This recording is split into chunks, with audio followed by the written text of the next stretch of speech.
बिस्मिल्लाहिर्रहमानिर्रहीम। अस्सलाम वालेकुम ख़वातीन व हज़रात, आपको आज के इस्लाम स्टडी सर्कल में खुश आमदीद।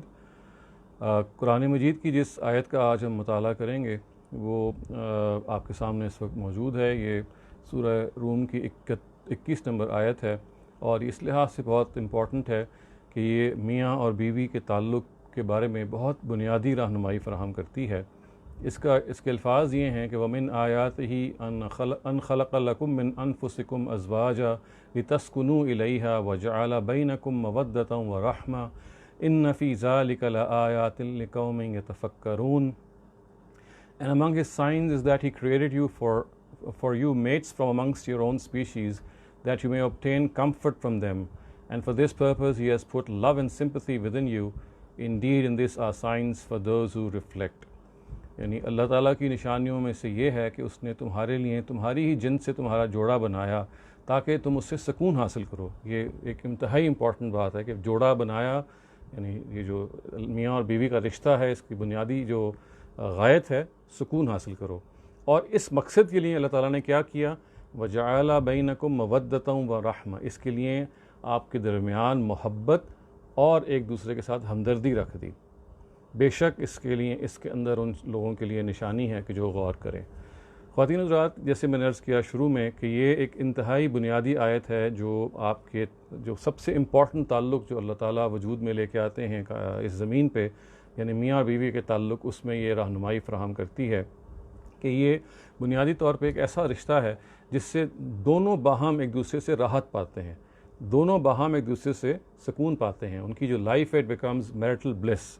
They receive so much encouragement, so much comfort from one another that they find कि वो जिस तरह अकेले ज़िंदगी गुजार रहे थे और अब जब रिश्ता या इज़्दवाज में मुंसलिक हो गए हैं तो कितना ज़मीन आसमान का फ़र्क हो गया है। और वो जो एक तन्हा परवाज़ थी उसके अंदर एक साथी ऐसा मिल गया है जो अब और ज़्यादा आपके लिए, आपके सुकून के लिए, आपकी राहत के लिए और आपकी ज़हनी तरक्की के लिए, आपके सुकून के लिए और आपकी जो इमोशनल नीड्स हैं उनके लिए वो मौजूद है। और फिर देखिए अल्लाह ताला ने सिर्फ यही नहीं कहा कि ताकि आप सुकून हासिल करिए, कहा कि इसके लिए जो अल्लाह ताला ने बंदोबस्त किया वो भी गैर मामूली है। वो ये है कि आप जोड़ों के दरमियान मवद्दतन व रहमा, यानी मोहब्बत और एक दूसरे से हमदर्दी का जज्बा रख दिया ताकि इसके ज़रिए से वो जो सुकून है वो जैसे जो आयत ने पहले बयान किया वो इंसान हासिल करे, वो शादीशुदा जोड़े हासिल करे।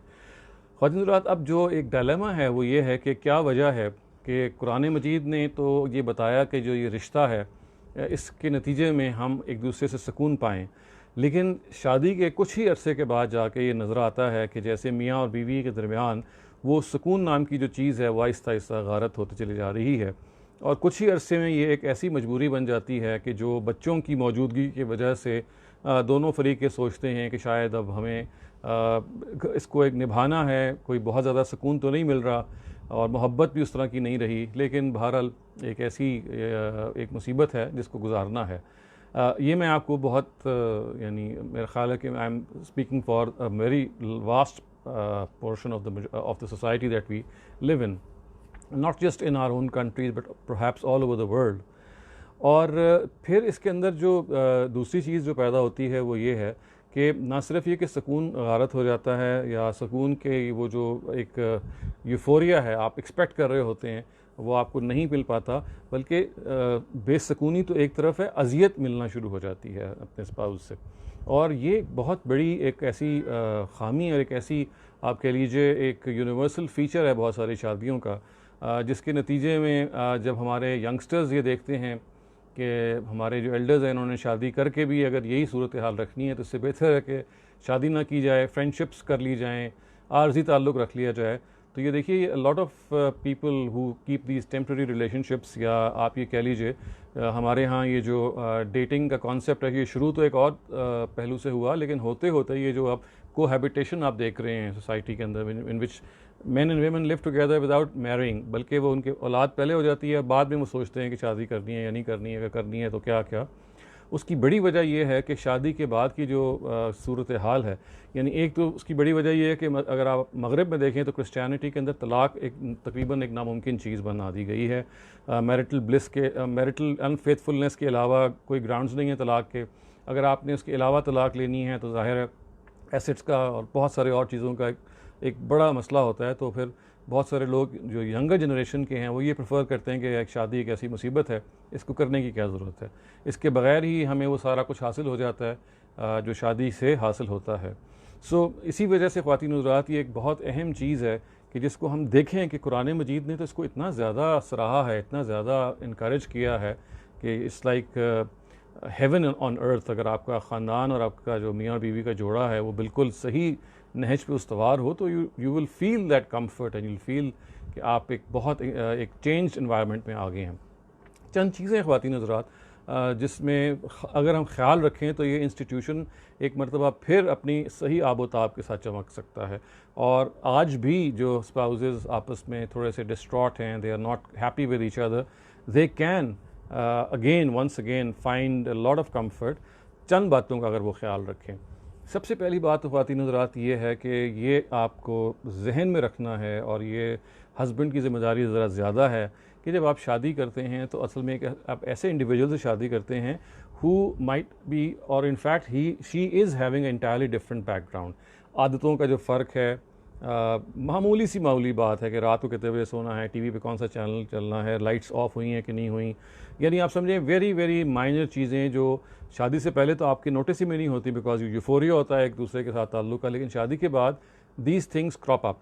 और हैबिट्स का जो इख्तलाफ है, यानी मैं आपको बता रहा हूँ कि ज़्यादातर ये आदतों का इख्तलाफ होता है, हैबिट्स का इख्तलाफ होता है, जिसके नतीजे में वो बढ़ते बढ़ते फिर एक दूसरे के साथ ऐसा ताल्लुक़ बन जाता है कि यू फील कि भाई I am better without it. तो यहाँ जो सबसे इम्पॉर्टेंट बात यह है, you acknowledge the person with his whole और हर होल पर्सनालिटी, यानी आप ये एक्सेप्ट करें कि एक ख़ातून जिसको आप ब्याह के लेके आए हैं वो एक मुख्तलिफ पस मंज़र में पली बड़ी है। She has a lot of different habits, a lot of different cultural perceptions जो आपसे वो शेयर नहीं करेगी या आप उससे शेयर नहीं करेंगे। तो सबसे पहले बिकॉज हस्बैंड्स जो हैं they are invested with this responsibility of being the heads of the family. आपको मालूम है कि हमारे मज़हब में जो हस्बैंड होता है, जो मियाँ होता है, वो ख़ानदान का सरबराह होता है, इसलिए उसकी ज़िम्मेदारी भी ज़्यादा होती है कि वो ये देखे कि मैं अपनी बीवी की प्राइवेसी में पोक ना करूँ। इसी हर एक ख़ातून की, हर एक इंसान की कहना चाहिए, there is a private space जिसमें उसकी पर्सनल आदात का भी और पर्सनालिटी का इजहार होता है, कभी वहाँ पे इंटरफेयर नहीं करना चाहिए। दूसरी चीज़ ये कि उसकी इंटरफेरेंस आप तब यकीनी बना सकते हैं कि जब आप अपने आइडियाज़ उस पर इन्फोर्स ना करें, और ये वाइस वर्सा भी है। दोनों एक दूसरे के बारे में ये अपने आप को इस जगह पे ना रखें कि जिस तरह से मैं सोच रहा हूँ या सोच रही हूँ, जैसे कपड़े मैं पहनता हूँ या पहनती हूँ, या जैसे मेरा मजहबी या समाजी तसव्वुर है, या जो मेरे आइडियल्स हैं, या जो मेरे बच्चों के बारे में तसव्वुरात हैं, नहीं, इसके अंदर इत्तफ़ाक़ और इख्तलाफ को बर्दाश्त करें और इस चीज़ को खुले दिल से बर्दाश्त करें, और इस चीज़ के अंदर इख्तलाफ को समझें कि यही असल में खुदा की तरफ से उसकी स्कीम भी यही है। यानी सब अल्लाह ताला ने एक तरह के लोग पैदा नहीं किए हैं। दो लोगों का एक छत के नीचे 24/7 365 रहना, इट्स नॉट ईजी, लेकिन इट कैन बिकम ईजी अगर आप दूसरे की शख्सियत को बतमाम कमाल, जैसे कहते हैं ना, इन टोटलिटी एक्सेप्ट कर लें, और विद ऑल इट्स फ्लॉज। ये जहन में रखिए, विद ऑल इट्स फ्लॉज का क्या मतलब है? जो आपको बातें पसंद नहीं हैं, क्योंकि उसने भी आपकी यही चीज़ को बर्दाश्त किया होता है। यूसी मर्द हजरात ये समझते हैं कि गालिबन वही रिसीविंग एंड पे हैं या उनकी बीवी रिसीविंग एंड पे, नहीं, it is both of them are actually tolerating them the other person because of different habits. लेकिन इसके अंदर इसको खुशदिली से करें, इसको एक्सेप्ट कर लें कि हमारी आदत फ़र्क हैं, हमने एक दूसरे पर अपने आप को इम्पोज नहीं करना। दूसरे की जो प्राइवेसी है, उसकी जो ज़ाती एक दायरा होता है जहाँ पे उसकी प्राइवेसी होती है, even as close as a रिश्ता एज हस्बैंड एंड वाइफ, इसमें भी प्राइवेसी होनी चाहिए। बाज़ चीज़ों में, बाज़ आपको मालूम है मैं किस तरफ इशारा कर रहा हूँ, जो शादीशुदा लोग होते हैं कि उस प्राइवेसी में कभी अगर आप दखल देंगे तो दिस इज़ व्हाट मेक्स, जैसे कहते हैं ना कि अनकम्फर्टेबल लिविंग की इब्तिदा हो जाती है इसके नतीजे। एज मैरिज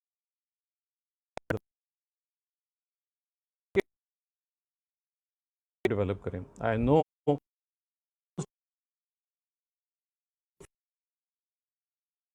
लेकिन देखें फ्रेंडशिप का मतलब क्या है? असल में फ्रेंडशिप का मतलब हम कर रहे हैं जो उसकी गलतियों के बावजूद उसको एक्सेप्ट करता है। आप उसको इनकरेज करते हैं, आप उसकी गलतियों को छुपाते हैं, या उसके बारे में अगर बात करनी है तो उसको एक सलीके से ज़ेर बहस भी लेके आते हैं, क्योंकि आप, और ये कि अगर आप ये गुजारनी है फ्रेंडशिप वजूद में आए, और ये सच्ची फ्रेंडशिप है ख़वातीन हज़रात, ये इससे ऊपर का हिस्सा है। यानी एक तो आप फिज़िकल मेट्स तो होते ही हैं कि आपके आइडियाज़ मिलने जो शुरू हो जाते हैं बाज़ दफ़ा, ये ज़रूरी नहीं है, ये एक ऐसी चीज़ है कि आपसे आप कभी हो जाती है और कभी नहीं होती। सो ये तो एक बिल्कुल वो आइडियल है। फिर एक और जो इम्पॉर्टेंट चीज़ है वो फिडेलिटी है, यानी फेथफुलनेस है। आपको अपनी नज़रों पे पहरा बिठाना है। हमारे यहाँ सबसे ज़्यादा ये होता है कि जैसे ही आपको अपने स्पाउसेस के अंदर दिलचस्पी ख़त्म होती है, दाएँ बाएँ हम देखना शुरू कर देते हैं, और उसका आगाज़ ज़ाहिर है कि इस जगह से होता है कि आप कोई कमी देखते हैं अपने स्पाउस में जो आप किसी और के यहाँ तलाश करते हैं। तो देखिए, वो जो हमारे दीन का एक बहुत बुनियादी प्रेमिस है कि अगर आपकी आंखें दूसरों या ख़वातीन के अंदर वो ना करें जो आपके अपने स्पाउस में नहीं है, इसलिए कि अगर आपको वो, आप कभी भी तशफ़ी आपको नहीं होगी।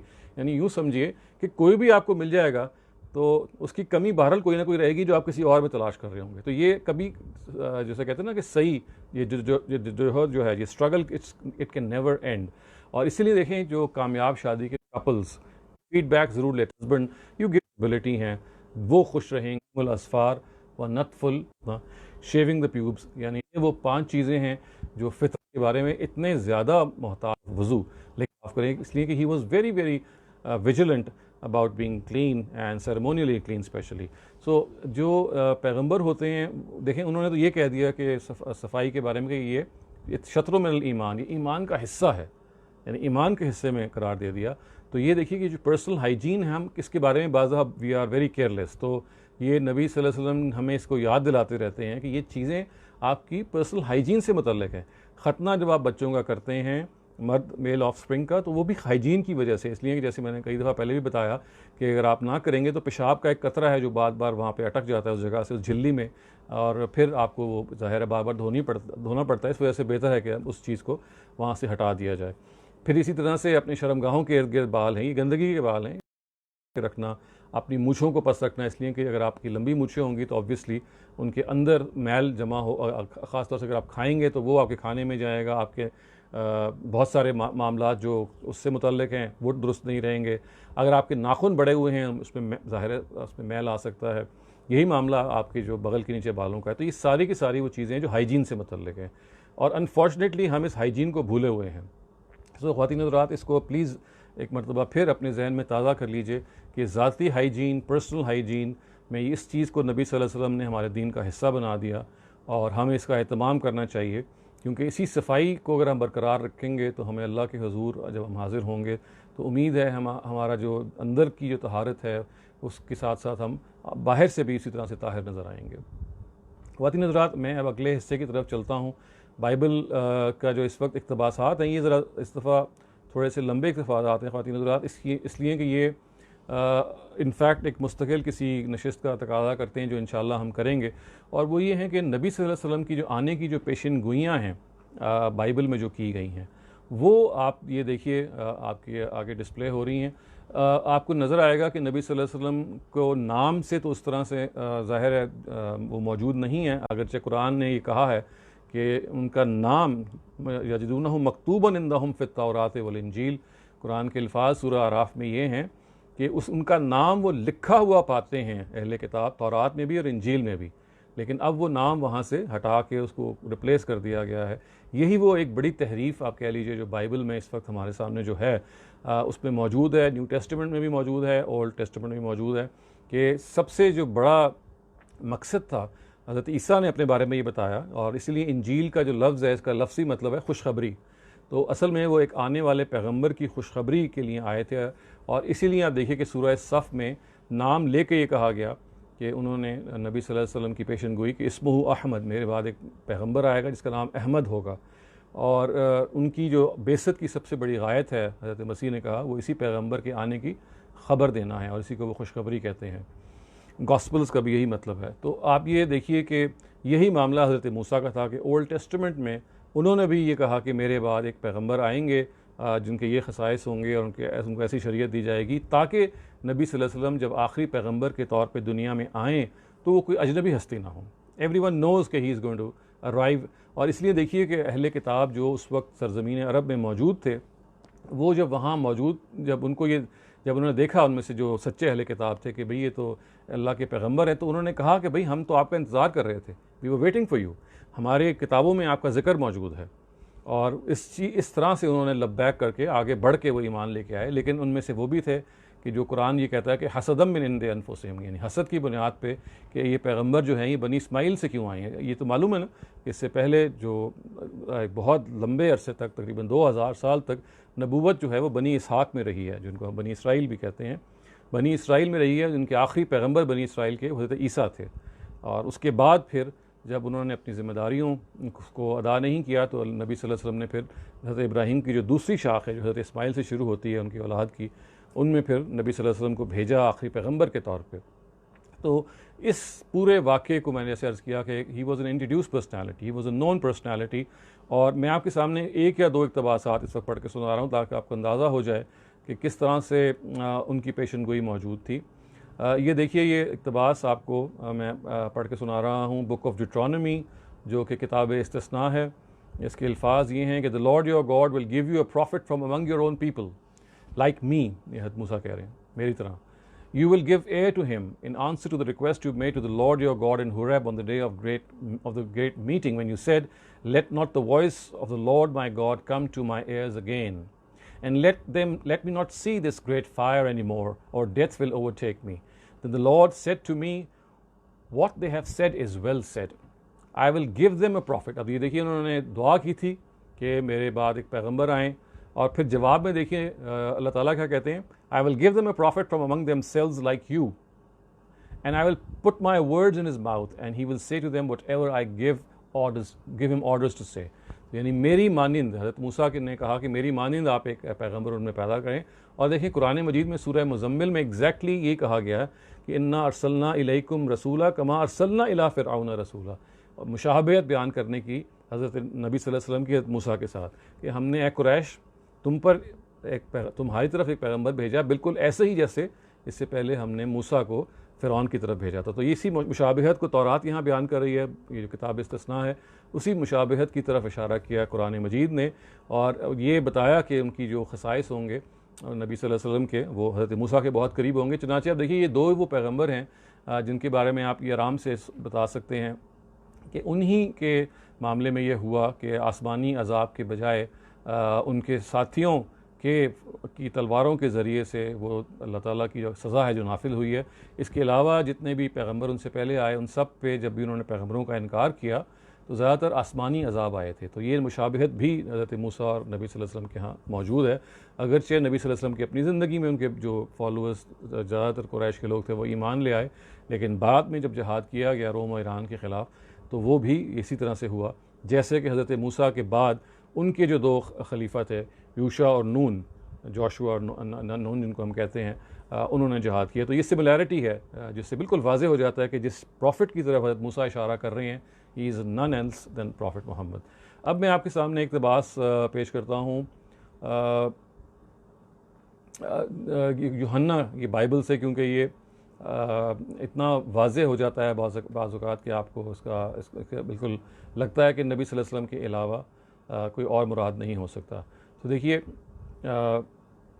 इसके अल्फाज ये हैं कि मैं ये जो इक़्तिबास पढ़ रहा हूँ ये यूहन्ना का चैप्टर नंबर 15 है और इसकी जो आयत है वो 26 है। ये बड़ी मशहूर आयत है 1526, इसको हम कहते भी हैं गॉस्पेल ऑफ जॉन। देखिए क्या कहते हैं कि इसके बाद मैं तुमसे बहुत सी बातें ना करूँगा, यानी हज़रत मसीह कह रहे हैं, जीसस कह रहे हैं कि मैं बहुत सारी बातें जो कर चुका हूँ मैंने कर लिया, मैं मज़ीद बातें नहीं करूँगा, क्योंकि दुनिया का सरदार आता है और मुझे उसका कुछ नहीं है, मुझ में उसका कुछ नहीं है।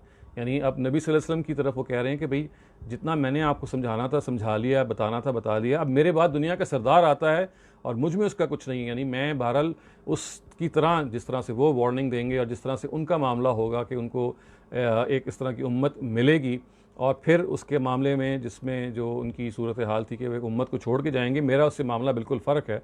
क्योंकि आपको मालूम है कि हज़रत मसीह जब रुखसत हुए हैं तो सिर्फ उनके जो 12 हवारी थे, जो 12 अपॉसल्स हैं, वो मौजूद थे। फिर आहिस्ता आहिस्ता क्रिश्चियनिटी उनसे फैली।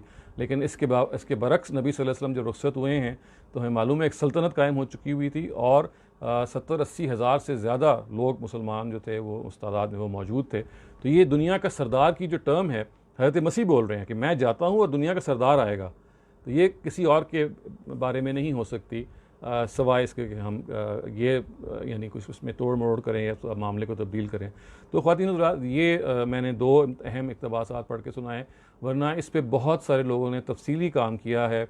आप नबी सल्लल्लाहु अलैहि वसल्लम की पेशन गोइयों के हवाले से, हमारे अपने अलमौरद के एक स्कॉलर हैं अब्दुल सत्तार गौरी साहब मरहूम, उन्होंने पेशन गोइयों पे काम किया। इसके अलावा कई लोग हैं जिन्होंने उम्मत में इनको बताया कि देखिए हमारे और जो एक आप कह लीजिए बहुत अहम नाम है, वो उस्ताद ज़मीरुद्दीन फ़राही साहब का है। उन्होंने अपनी किताब फ़ी मन हुवा ज़बीह के अंदर के ज़िबा किसको किया गया, या ज़िबा का के इरादा हज़रत इब्राहीम ने किसका किया था, इसहाक का या इस्माइल का। क्योंकि यहूद का ये दावा है कि जो औलाद, जो बच्चा नबी हज़रत इब्राहीम ने सेक्रीफाइस के लिए पेश किया था, वो हज़रत इसहाक थे, ना कि हज़रत इस्माइल।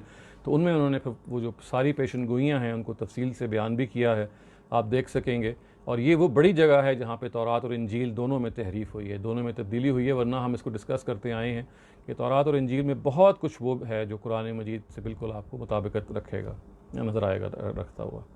ख़वातीन हज़रात, हमारा जो आज का चौथा सेगमेंट है जिसमें हम डिस्कशन करते हैं, वो इत्तफ़ाक़ से हमारे पहले सेगमेंट से मिल जाता है। वो है कि what makes a house a home. और ये वो चीज़ है ख़वातीन हज़रात जो एक इंतहाई अहम चीज़ है, इंतहाई निगलेक्टेड है। उतनी ही ज़्यादा मैं अपने आप को भी, अपने घर का जब जायज़ा लेता हूँ, मैं भी अपने आप को इसका मुजरिम समझता हूँ कि हमने इतनी कोशिश नहीं की कि जितनी हमें करनी चाहिए, अपने कामों में लग के या अपनी ज़ाती मसरूफ़ियात को तरजीह दे के जो ज़रूरत थी कि हम घर के एनवायरनमेंट को, घर के एटमॉस्फेयर को ये ऐसा बनाएं कि हमारी जो स्पाउस हैं, अगर आप शौहर हैं तो आपकी बीवी, अगर आपकी बीवी हैं तो आपको शौहर, ये उनको महसूस हो कि ये घर है, वाकई ये बल्कि महज घर नहीं है, बल्कि इस घर के अंदर घरेलू फ़िज़ा पाई जाती है जिसके अंदर हम एक दूसरे के दुख दर्द के साथी हैं। ये कोई फ़िल्मी डायलॉग ना समझिएगा, क्योंकि हम दुख दर्द के साथी आमतौर से फ़िल्मों में ही सुनते हैं। नहीं, हकीकी तौर पे एक दूसरे की बात को हम शेयर कर सकते हैं, यानी एक दूसरे के दुखों को हम रिलेट कर सकते हैं। We are able to share our woes and our sorrows and as well as our the blessings that we have. ऐसा कम होता है आपके स्पाउस से ये मामला हो। इस चीज़ को, जिस चीज़ को आपने अहम किरदार अदा करना है अगर, तो देखें ख़वातीन हज़रात, वो है ही इस मियाँ बीवी के ताल्लुक़ में। अगर आपने साजगारी और हम आहंगी पैदा की तो यू विल फाइंड के you make a house your home. क्योंकि देखिए, जब मैं ये कहता हूँ कि how to make your house your home, तो उसमें बुनियादी वजह ये होती है कहने की कि आपकी जो औलाद है, आपके जो बच्चे हैं, वो ये महसूस करें कि जब वो अपने यूनिवर्सिटी से या स्कूल से घर जाएं तो उनका दिल चाहे कि मैं घर जाऊं। मैं आज देखता हूं बहुत सारे यंगस्टर्स को और यंग एडल्ट्स को कि they don't feel like going home. मतलब उनको पता है कि घर जाएंगे तो डांट शुरू हो जाएगी, वालदा साहब पूछेंगी कि अच्छा रात को कहाँ थे, कितने बजे सोए थे, ब्रश किया था, कपड़े क्यों नहीं बदले, फ़लाँ को मिलने क्यों नहीं गए, और 10 और चीज़ें मुझे और आपको पता है, हम सब ये सवाल करते हैं अपने बच्चों से। तो ये देखिए, असल में ये वो चीज़ है जिसको हमें कंट्रोल करना है कि बच्चों से एक रैपो डेवलप करना है। जब तक आप वो नहीं, सबसे पहले तो ज़ाहिर है स्पाउसेस के दरमियान रैपो होना चाहिए, उनके दरमियान सही ताल्लुक़ होना चाहिए, क्योंकि अगर वो नहीं होगा तो कोई औलाद ये अपने आप को कंफर्टेबल महसूस नहीं करेगी इन्वायरमेंट के अंदर। और अगर वो पैदा कर लेंगे तो फिर अगला रैपो आपको पैदा करना है, अगला ताल्लुक़ और अच्छा ताल्लुक़ पैदा करना है अपनी औलाद से, ताकि उनको ये महसूस हो कि मेरे जो वालिदैन हैं वो मेरी बात को समझते हैं, मेरे पे अपनी राय को ठूंसते नहीं हैं। एक बहुत बड़ी जो खामी है अनफॉर्चुनेटली आप कह लीजिए थर्ड वर्ल्ड कंट्रीज़ में और मुसलमानों में ख़ास तौर से, और शायद हम ये कह सकते हैं कि मर्दों की नफ्सियात है यहाँ पे, कि अपनी राय को इम्पोज़ करना, अपनी राय को दूसरे पर ज़बरदस्ती नाफिज कर देना और छोटी छोटी बातों में नाफिज कर देना, ये चाहे बीवी पे हो और चाहे बच्चों पे हो, दोनों ही है।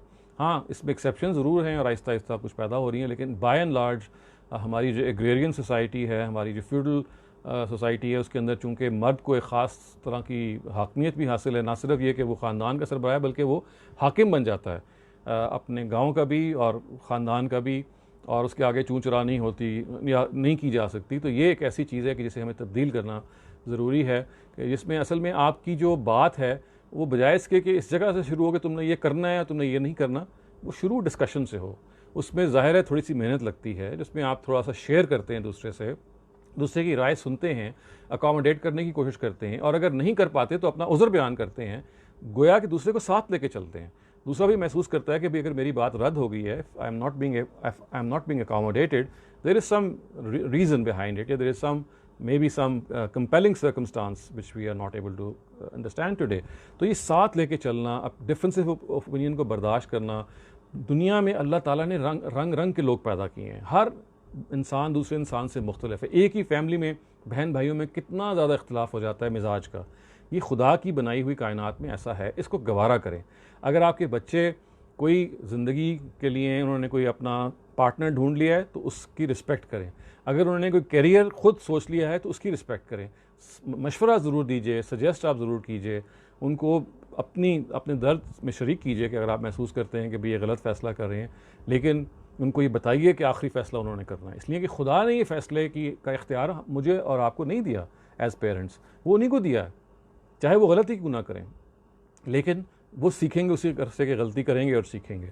तो ये वो एक कल्चर है। हम डेमोक्रेसी को तो एक कल्चर कहते हैं मुल्क का, लेकिन हकीकत ये है कि ये डेमोक्रेसी का जो कल्चर है, डेमोक्रेटिक कल्चर है, it should start from our own homes, जिसमें वी डिस्कस थिंग्स, जिसमें वी अकोमोडेट अदर पीपल, जिसमें हर वक्त आखिरी जो कहते हैं ना कि अल्टीमेट हुक्म कि भाई ऐसा होना है, इसकी नौबत कम आएगी। देखिए इंसान रीजनेबल लोग होते हैं, दे आर रैशनल। आप जब उनको दबा के रखते हैं तो फिर वो रिएक्ट करते हैं। अगर आप उनसे रीज़न आउट करेंगे तो चाहे आपकी वो जब आपकी औलाद हो, रीजनिंग अगर आपकी स्ट्रांग होगी तो हमेशा वो एक मुकाम पैदा करेगी। ये और बात है अगर आपकी रीजनिंग ही स्ट्रांग नहीं है और आप ज़बरदस्ती ज़ोर लगा रहे हैं अपनी बात को मनवाने का, ये तो वैसे भी मौजून चीज़ नहीं है। सो ख़वातीन हज़रात, मैं अपनी गुफ्तगू को यहाँ ख़त्म करता हूँ, और इस उम्मीद के साथ और अपने आप को भी इस नसीहत में शामिल करते हुए कि हम असर नौ एक मरतबा फिर अपने घर को एक ऐसा माहौल देने की कोशिश करेंगे, एक ऐसी जगह बनाने की कोशिश करेंगे जिसमें दिल चाहेगा कि हम टाइम गुजारें, जिसमें दिल चाहेगा कि घर से भागे ना, बल्कि घर के अंदर एक ऐसा माहौल क्रिएट करें जिसमें एक दूसरे से हम सीखें, एक दूसरे से हम ग्रो करें, और एक दूसरे की खामियों को कम करके कलेक्टिवली, जैसे हम कहते हैं ना, सिनर्जाइज करते हैं एक दूसरे को अपने साथ मिला के, वो हम करने में कामयाब हों। क्योंकि अगर हम ये फैमिली लेवल पे करेंगे तब जाके हम मुल्क की लेवल पे या सोसाइटी के लेवल पे ये कर पाएंगे। ये कभी टॉप डाउन नहीं होती, ये हमेशा डाउन टॉप होती है, यानी down towards from the down, यानी फ्रॉम द बॉटम अप आप कह सकते हैं कि टॉप से बॉटम की तरफ ये मामला नहीं जाता, बल्कि बॉटम से टॉप की तरफ आता है। नीचे से हमेशा ये कल्चर उठता है और ऊपर जाता है। हमें अल्लाह ताला इस तरह की हिम्मत और दे। बात करना बहुत आसान है, आई कैन टेल यू, इस पर अमल करना बहुत मुश्किल है। I can only pray and wish for ourselves कि हम we are able to fulfil this targets. Thank you very much. अब मैं आपके जो माइक्स हैं वो अनम्यूट कर रहा हूँ, और ओवर टू यू। आप अस्सलाम वालेकुम शहजाद भाई, मैं टर्न बाई टर्न जिन लोगों ने हैंड रेज किए हैं जी, वो बताता जाता हूँ, और वो अपने माइक अनम्यूट करके फिर आपसे सवाल कर सकते हैं। सबसे पहले अहमद शुएब सर हैं, करंटली अपना माइक अनम्यूट कीजिए और आप सवाल कर लीजिए। मैंने आपसे पूछना था कि जो कुरान में लिखा हुआ है कि the Jews will be punished until the end of times के बनी Israel, is that talking about the specific?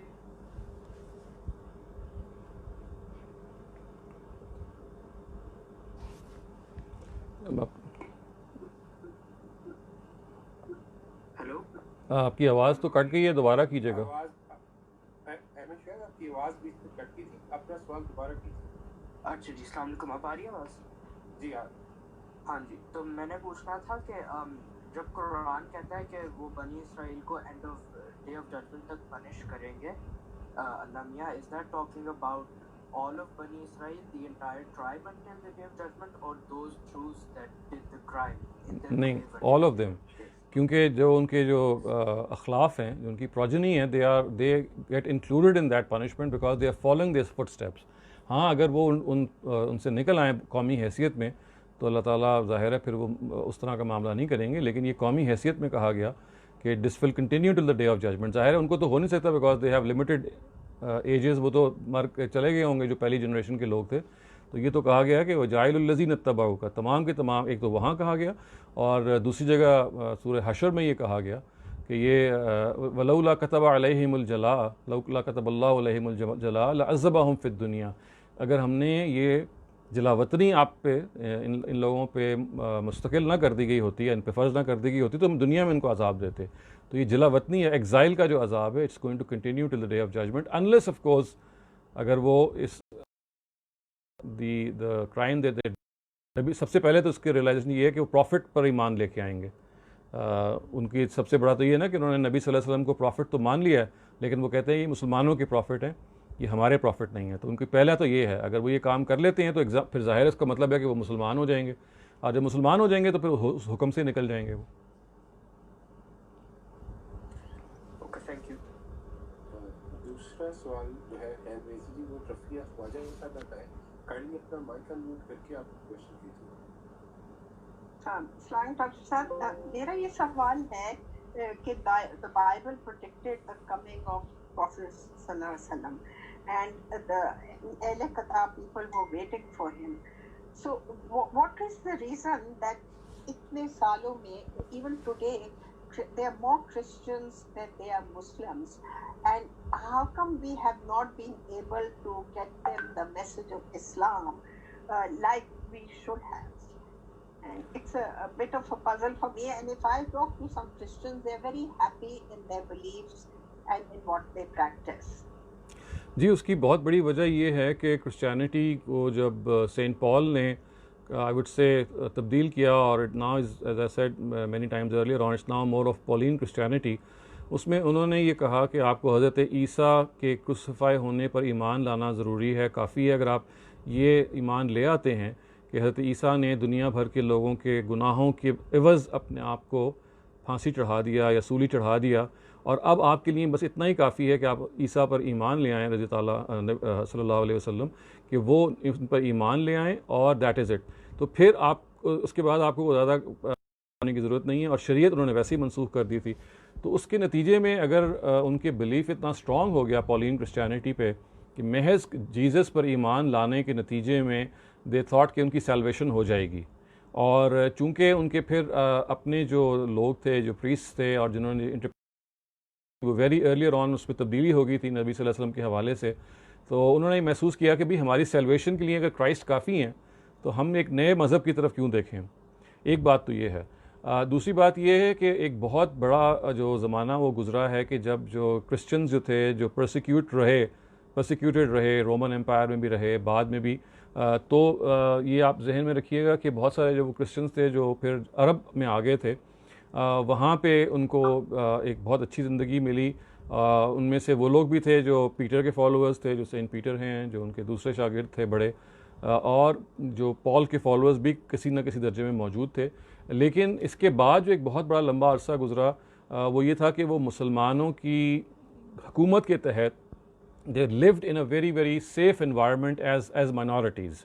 और इस दौरान में माइनॉरिटी के तौर पे अगर आप रह रहे होते हैं पुरसकून तरीके से, और आपको कोई प्रॉब्लम नहीं है, और साथ ही आपको ये भी पता है कि हमारी जो सैल्वेशन है वो हो चुकी है, तो फिर they are not very pushed. फिर तीसरी तरफ ये हुआ कि मुसलमानों ने भी कोई बहुत ज़्यादा फ़हीम तरीके से काम नहीं किया, और आप कह लीजिए कि अपनी बात को पहुँचाने में ज़्यादातर मुनाजरेबाजी से काम लिया। मुनाजरा आप समझती हैं, ये जो पोलेमिकल डिबेट्स उठाते हैं, और उस अंदर फिर जाहिर है कि दूसरे आदमी को आप कॉर्नर करने की कोशिश करते हैं। तो इस तरह के जो मुख्तलिफ वजूह हैं, कुछ और भी इसके कहे जा सकते हैं, जिसकी वजह से फिर आप ये देख लीजिए कि यही है, क्योंकि उनके यहाँ ज़ोर सारा था ह्यूमन वैल्यूज़ पे, इंसान को अच्छे होने पे। यानी एक तो उनका ईमानियात का पहलू था ना कि आपने जीसस पे ईमान लाना है तो आप आखिरत में कामयाब हो जाएंगे। एक उसका दुनियावी पहलू था जिसको कुरान भी बहुत ज़्यादा तहसीन करता है, वो अल्ना फ़ी कुलूबिल्लज़ीना इत्तबऊहु रअफ़तन व रहमा। हज़रत मसीह के फॉलोअर्स के बारे में कुरान ये कहता है कि हमने उनके दिलों में राफ़त और रहमत रख दी, वही नरमी और सिंपति रख दी, जिसके नतीजे में उस नरमी और रहमत के नतीजे में और सिंपति के नतीजे में दे मल्टीप्लाइड अलॉट। ज़ाहिर है आप जब प्रोसिक्यूट होंगे और प्रोसिक्यूशन के बावजूद अच्छे कलिमात कहेंगे और यूल ऑफर द अदर चीक वाली बात है, तो इसने उनकी अखलाकी हैसियत को बहुत बुलंद रखा बहुत सारे मामलात में। और अगरचे उनकी सैल्वेशन की शराइत और थी, लेकिन दुनियावी लिहाज से जो उनकी जो आप कह लीजिए अखलाकियात है। आज भी आप देखिए जो क्रिश्चियन मिशनरीज़ अब इस दुनिया में जो कुछ काम कर रही हैं, जहाँ जहाँ वो पहुँचते हैं, जिस सेल्फलेस अंदाज में वो अपने आप को रखते हैं, और ये not just today, ever since Jesus, जितने भी इस तरह के लोग थे जो पूरा का पूरा चर्च का इदारा था, उसके अंदर जहाँ कुछ मसाइल थे वो हम सब के सामने आ रहे हैं। वहाँ एक बहुत बड़ा ये था कि उन्होंने एक स्ट्रक्चर पैदा किया जिसके नतीजे में लोगों के यहाँ जो चैरिटेबल वर्क्स हैं, लोगों के साथ हमदर्दी, लोगों के साथ मोहब्बत और ताल्लुक़ की इतना ज़्यादा था कि देखें लोगों ने अपनी ज़िंदगी, नन्स ने लगा दी कि they will not get married and they will just devote themselves for the cause of Jesus. यही मामला मंक्स ने किया जो मोनास्ट्रीज़ में रहते थे। तो ये सब चीज़ें उन्होंने मिल मिला के फिर उनके इंस्टीट्यूशन को बहुत स्ट्रॉन्ग किया, और कुछ ज़ाहिर है मुसलमानों की तरफ से भी कमी रही इस मामले में, और आज तक है वो मौजूद कि हमने कभी उनको सही तरीके से अप्रोच नहीं किया, हमेशा पोलेमिकली अप्रोच किया, हमेशा कंडेम करके अप्रोच किया, हमेशा काफिर करार के अप्रोच दिया, हमेशा ये बताया कि आप इस काबिल नहीं हैं और आपने जहन्नुम में जाना है। तो आप इस नतीजे में जो कुछ उनकी पॉजिटिविटी थी वो तो आपने समेटी नहीं, और अपनी नेगेटिविटी आपने मज़ीद डालनी शुरू कर दी। ठीक है डॉक्टर साहब, देखो बहुत वो लोग ऑनेस्ट और अपने हार्ड वर्किंग है कंपेयर टू अस। जी थैंक यू। शुक्रिया। नेक्स्ट क्वेश्चन, नाइफ, काइंडली अपना माइक अनम्यूट कीजिएगा और क्वेश्चन करें। Thank you. जी thank you very much. Sorry sir, तो मेरा क्वेश्चन था, अभी आपने थोड़ी देर पहले बताया है कि वुज़ू कंप्लीट करने के लिए नाक साफ करना is not part of it, which means कि हम लोग सारे इस वजह से करते हैं बिकॉज वी फॉलो द सुन्ना and just to be safe हम आप सल्लल्लाहु अलैहि वसल्लम का तरीका इख्तियार करते हैं। तो सर जो ओरिजिनल तरीका था वुज़ू करने का बिफोर आप सल्लल्लाहु अलैहि वसल्लम, जिसमें लेट्स सपोज के नाक साफ नहीं करते थे कुछ अल्लाह ताला के रसूल और नबी, सर वो क्या था? नहीं, ये जो ओरिजिनल तरीका तो हमें नहीं मालूम है, यानी जो कुरान से मालूम होता है वो वही है कि जिसको मज़मज़ा और इस्तिंशाक कहते हैं, दीज आर टू टर्म्स। एक का मतलब है नाक साफ़ करना, दूसरे का मतलब है मुंह साफ़ करना। ये वज़ू के आदाब में से है, they are not part of, they are not essential part. अगर आप करते हैं तो उसवा हसना के तौर पर नबी सल्लल्लाहु अलैहि वसल्लम की पैरवी में करते हैं, लेकिन किसी वक्त जल्दी में अगर आप ना कर सकें आपका वज़ू फिर भी हो जाता है। तो ये कहते हैं ना तहसीन की चीज़ है। तो हमें यही मालूम है कि जो फ़र्ज़ की चीज़ें हैं वो वही हैं जो इनके बाद शुरू होती हैं, और आपको कुरान मजीद ने स्टेप बाय स्टेप पूरा बता दिया है कि आपने हाथ धोने हैं, आपने कोहनियों तक बाजू धोने हैं, मसा करना है, पाँव धोने हैं। बाकी सारे अरकान जो फ़र्ज़ अरकान हैं वो अल्लाह ताला ने ख़ुद उनका तज़किरा भी कर दिया है कुरान मजीद के अंदर, क्योंकि ऐसा मालूम होता है कि वो पहले से तो मालूम थे लेकिन उसकी जो तरतीब थी उसमें गलती की जा रही थी। यानी जिस तरतीब से कुरान चाह रहा था या जिस चीज़ अल्लाह ताला चाह रहे थे उस तरतीब से वज़ू नहीं हो रहा था नबी सल्लल्लाहु अलैहि वसल्लम से पहले, इस वजह से आपने वो तरतीब वाज़े की। और हम गुमान यही करते हैं कि यही वज़ू पहले भी इसी तरह से होगा। अलबत्ता ये बात कि ये जो मुंह धोना और नाक वाला पहलू है, ये ऐसा ही लगता है कि नबी सल्लल्लाहु अलैहि वसल्लम की जो एक शिद्दत एहसास है कि हमारे जिस्म को भी साफ़ रहना चाहिए, हमारे मुँह को भी और नाक को भी, ये शायद पहले नहीं था, ये ख़ुद नबी सल्लल्लाहु अलैहि वसल्लम ही के उसवे से मालूम होता है।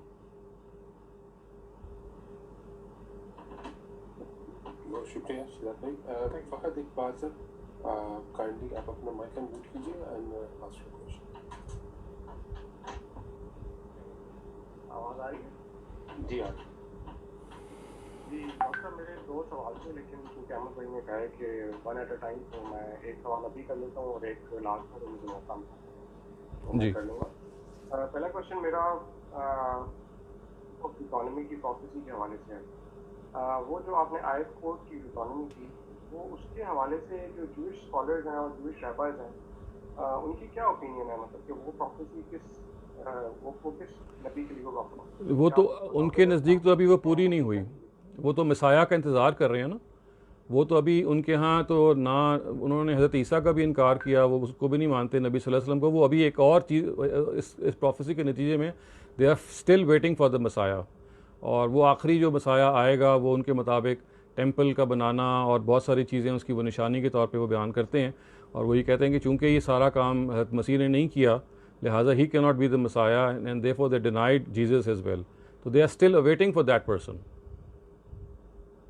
तो ये जो प्रोफेसी है इसमें तो प्रॉफिट का जिक्र है, इसमें मसाया का जिक्र नहीं है। हाँ, तो वो मसाया के हाँ, यानी देखिए ना, उस मसाया का जो स्टेटस है वो प्रॉफिट ही होगा ना। इट्स नॉट जस्ट कि वो मसाया ही होंगे, वो एक प्रॉफिट के दर्जे के आदमी होंगे। सही।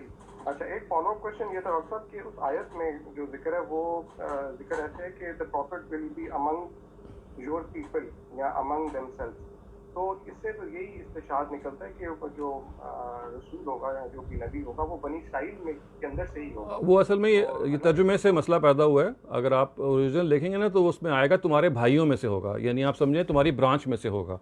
ये जो तर्जुमे होते हैं ना, ये अगर आप इनका सबसे अच्छा तरीका ये होता है कि अगर आप थोड़ी बहुत अरबी जानते हो तो अरबी बाइबल को देख लिया करें, वो बहुत क्लोज है ओरिजिनल लैटिन के में। ये अल्फाज हैं कि तुम्हारे भाइयों में से होगा। वो भाइयों से हम मुराद वो ब्रांच में, एक ब्रांच है ना पूरी, उस ब्रांच का जो भाई ब्रांच है वो मुराद कौन सी, वो दूसरी शाख मुराद है यहाँ पे। और हिब्रू में भी इसी तरह ही है कि वो जो है वो भाई मुराद देते हैं, हिब्रू लैंग्वेज। जी मैं हिब्रू तो मैं जानता नहीं, लेकिन मेरा गुमान है ऐसा ही होगा। जी थैंक यू सिराज भाई। रुफात भाई, ये मैंने नहीं कहा, ये हमने शुरू से ये एक सिराज भाई ने जब क्लास शुरू हुई थी तो ये रूल बनाया था कि एक एक सवाल पूछेंगे, वरना अगर एक ही साहब 3 या 4 सवाल पूछेंगे तो बहुत सारे लोग जो सारे पार्टिसिपेंट हैं सबको इक्वली टर्न मिलनी चाहिए कि वो अपना अपना एक एक सवाल पूछ लें। तो ये इसी रूल के तहत हम चल रहे हैं। अगला क्वेश्चन जो है वो साइमा खान काइंडली अपना माइक अनम्यूट कीजिएगा और सवाल कीजिएगा। अस्सलाम वालेकुम। मेरा सवाल ये है कि जो बाइबल और कुरान के अंदर याजूज माजूज के बारे में बताया जाता है कि जुल्करनैन बादशाह ने एक दीवार बनाई थी, क्या वो भी हमें गलत ही पता है? वो वाकई में कोई दीवार बनी थी या कुछ बताने के लिए वो उस तरीके से वजाहत की गई है उसकी? कुछ इसके बारे में आप बता सकते हैं?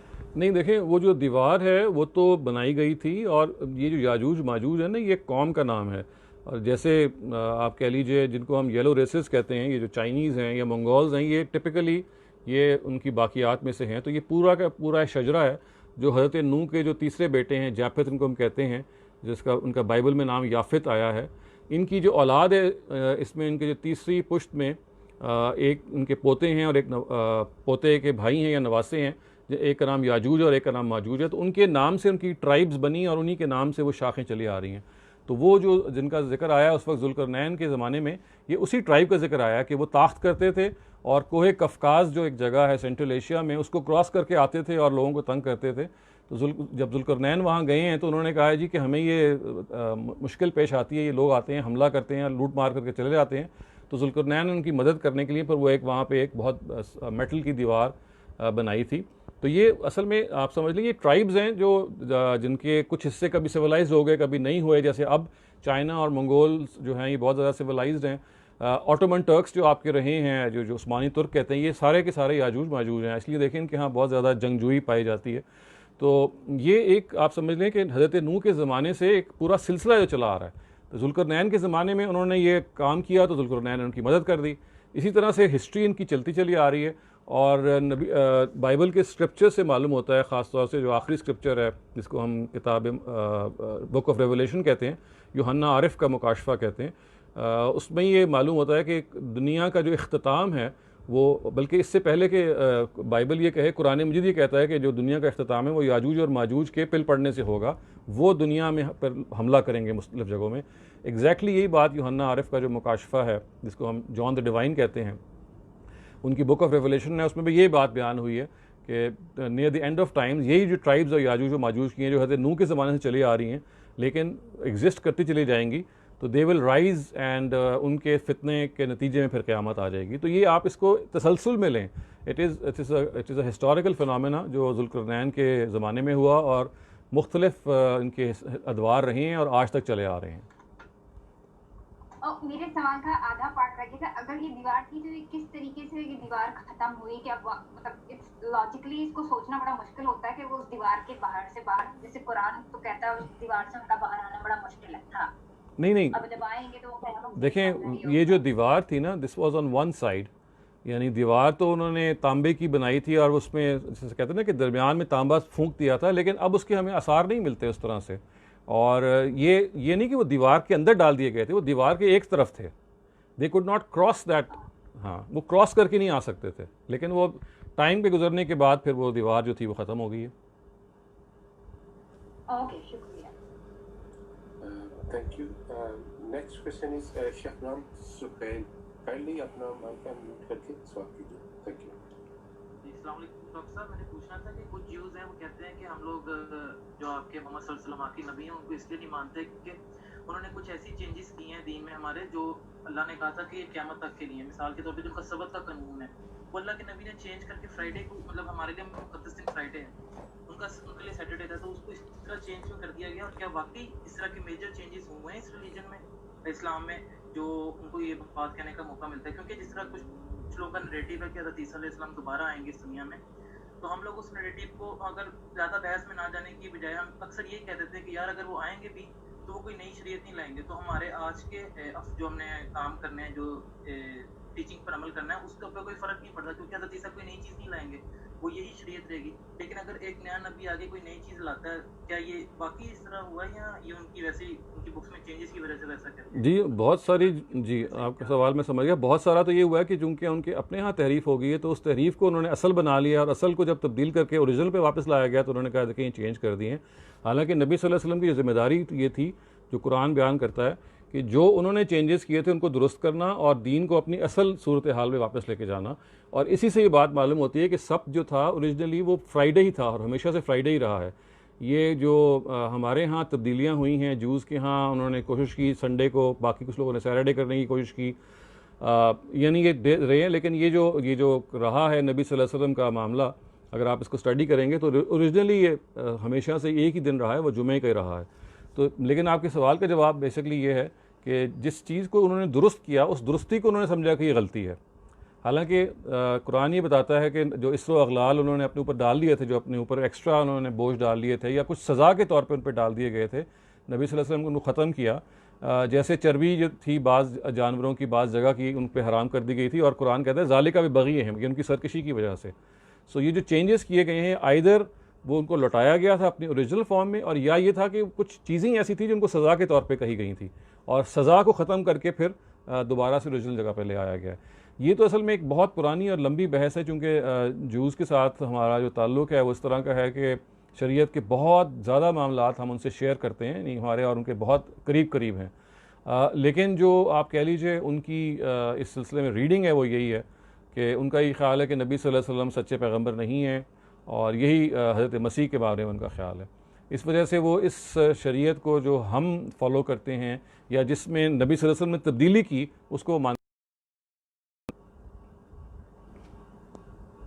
आपके बकौल कोई तब्दीली अल्लाह के नबी ने की किसी भी किस्म की, जो दीन जी जी, या तो ये हुआ कि तब्दीली नहीं की है, और या ये हुआ कि तब्दीली में जो की गई थी उन्होंने तब्दीली की थी, उसको लटा थी तो उनको है, ताकि जो अबदी शरीयत देनी थी वो तो ज़ाहिर है उनके लिए सज़ा थी ना, यहूदियों के लिए, लेकिन बहरहाल वो बाकियों के लिए नहीं होनी थी। तो या वो सज़ा के जो मामलात हैं, जैसे मैंने आपको बताया चर्बी जो थी जानवरों की बाज़ जगहों की लगी हुई उनके लिए नाजायज़ थी, नबी सल्लल्लाहु अलैहि वसल्लम को दोबारा जायज़ किया। इसी तरह से सब्त का मामला था, इसी तरह से बहुत सारे मामलात थे जो ओरिजिनली जायज़ थे, लेकिन उन्होंने इस पर तहरीफ़ कर दी थी, उस तहरीफ़ को उन्होंने ठीक किया।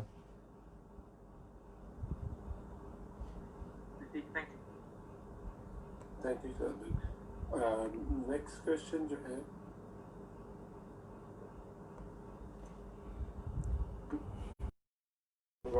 सब जो है शख्स शाहिद, काइंडली अपना माइक अनम्यूट करके सवाल कीजिए। अस्सलाम वालेकुम सर। वालेकुम सलाम। सर मेरा सवाल ये है कि इस्लाम यहूद के बारे में क्या नैरेटिव रखता है कि यहूद तो ये कहते हैं कि उनको जो पैगाम अल्लाह ताला ने दिया उन्होंने वो आगे नहीं पहुंचाना था, तो इस्लाम के बारे में क्या कहता है कि उन्होंने अपना पैगाम अपना दीन नहीं फैलाया? नहीं, वो तो एक अलग चीज़ है। देखिए उस पर सबसे बड़ा जो सवाल उन पर पैदा करता है कुरान मजीद, वो ये कहता है कि उन्होंने दो इनकार किया, एक हज़रत मसीह का इनकार किया और एक नबी सल्लल्लाहु अलैहि वसल्लम का इनकार किया। और ये इसके वो मुकल्लिफ थे, क्योंकि तौरात में ये लिखा हुआ था पैगंबर आएंगे। हज़रत मसीह के बारे में उनको मालूम था कि वो आएंगे, वो बनी इसराइल के वो आखिरी पैगंबर थे, और उन पर बनी इसराइल का पूरा मामला ख़त्म हुआ है। पहले उन्होंने उनका इनकार किया, फिर नबी सल्लल्लाहु अलैहि वसल्लम का इनकार, वो इस जगह पे रखा कि भाई जो कुछ हमारे पास है वो हमारे पास ही है, आगे उन्होंने पहुंचाना अपनी ज़िम्मेदारी नहीं समझा। और न सिर्फ ये नहीं समझा बल्कि जो आप कह लीजिए कि नए अंबिया आए उनको उन्होंने मानने से इनकार कर दिया और वो मूसवी शरीयत तक उन्होंने अपने आप को महदूद रखा है जो तौरात में मौजूद है। Thank you sir. अगला क्वेश्चन आसिफ खान, आप अपना माइक म्यूट कीजिएगा and kindly ask your question.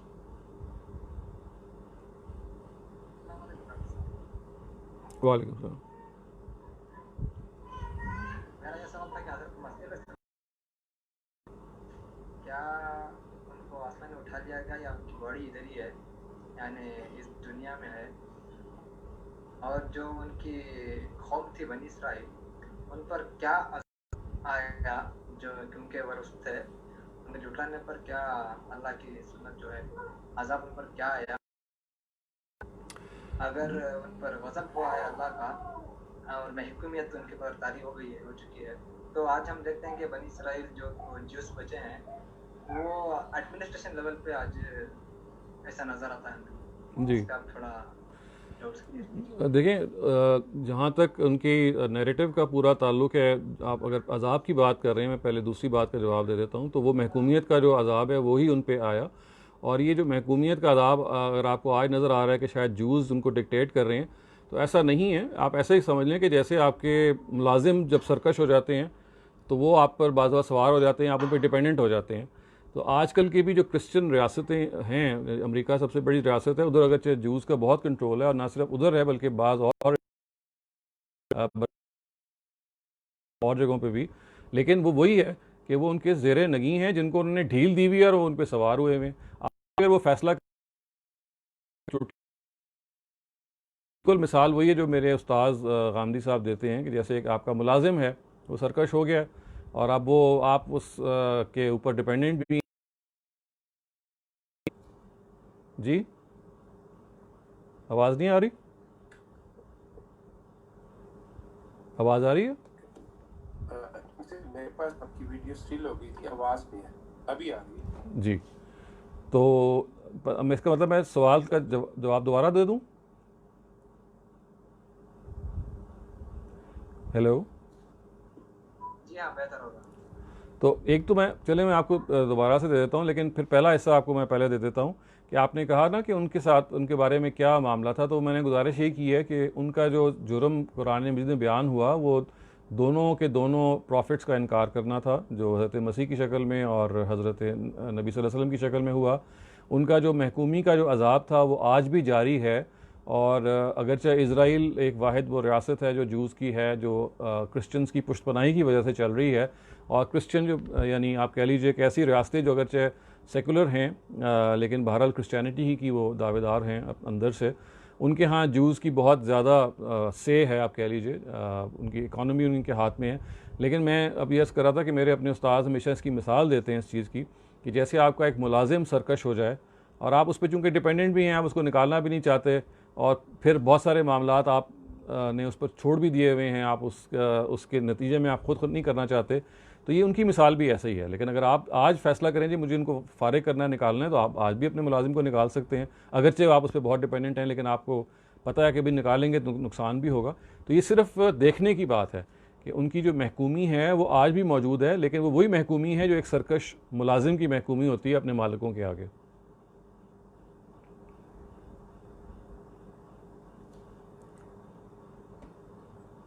जी, अगला क्वेश्चन जो है वो इमरान बाबर साहब का है। मैं शहजाद साहब यहाँ पे फिर क्लियर कर दूँ कि बहुत सारे दोस्त सेकंड क्वेश्चन करना चाह रहे हैं, तो हम जो पहले फर्स्ट क्वेश्चन जी जी थे उसके बाद हाँ जी सेकंड क्वेश्चन की जरूरत है। जी, तो इमरान बाबर आप अपना सवाल कीजिए। अहमद शुएब आप जो कि पहला सवाल मुझे अस्सलाम वालेकुम डॉक्टर साहब। वालेकुम सलाम। डॉक्टर साहब आपके पॉसिबल होगा कि अपने किसी लेक्चर में आप अल्लामा इकबाल ने जो काम किया था reconstruction of religious thought in Islam उसको कवर कर लें, या कोई और लेक्चर्स रिकमेंड कर दीजिए। जी जी, मैं ख़ुद तो उसका एक्सपर्ट नहीं हूँ, लेकिन बहुत सारे लोगों ने इस पे ऑलरेडी लेक्चर्स रिकॉर्ड कराए हुए हैं, जैसे प्रोफेसर जवाद हैं गवर्नमेंट कॉलेज लाहौर के, वो आजकल भी लेक्चर्स दे रहे हैं। अभी शायद उनका दूसरा गुजरा है रिकंस्ट्रक्शन पे, आप गूगल कर सकते हैं। और उनसे पहले भी बहुत सारे लोगों ने, डॉक्टर सुहेल उमर साहब हैं, उन्होंने इकबाल के जो लेक्चर्स हैं उनकी तस्हील लिखी है, उसकी समरी लिख के उसको बहुत ज़्यादा ब्रीफ करके भी और आसान बना दिया है। तो इस पर काम बहुत सारा हुआ हुआ है। मैं खुद चूँकि इसका एक्सपर्ट नहीं हूँ तो मैं तो ये शायद ना कर पाऊँ, लेकिन ये हुआ हुआ काम है जो आप कंसल्ट कर सकते हैं। डॉक्टर साहब अगर आप व्हाट्सएप चैनल के ऊपर कुछ रिकमेंडेशंस कर दें तो बड़ी आसानी होगी। Thank you so much. Okay, thank you sir. अगला क्वेश्चन रीता रमजान, आप अपना माइक अनम्यूट करके सवाल कीजिए। अस्सलाम वालेकुम सर, मेरा क्वेश्चन है ruling behaviour of parents towards the children, specially when you are a girl. तो एक मदर जो है वो अपनी डॉटर को हमेशा रूल करती है, और मैं इसे कहती हूँ कि on the name of religion जो है वो उसे कहा जाता है कि तुम्हें ये करना है, तुम्हें ऐसे करना है, तुम्हें वैसे करना है। तो ये सारा कुछ उस पर इम्पोज किया जाता है। सर क्वेश्चन ये है कि एक तरफ तो आपका ये रूलिंग बिहेवियर है अपनी डॉटर के साथ, दूसरी तरफ यू आर एक्सपेक्टिंग कि she should be very sincere, she should be very already under loving towards you. तो इज इट रैशनल? ये सारी फैक्टर्स तो तब आते हैं ना कि if you are understanding towards your children, बिल्कुल आप उसको अंडरस्टैंड नहीं कर रहे, you are just judging and then you are expecting कि ये सारा कुछ आपको मिले।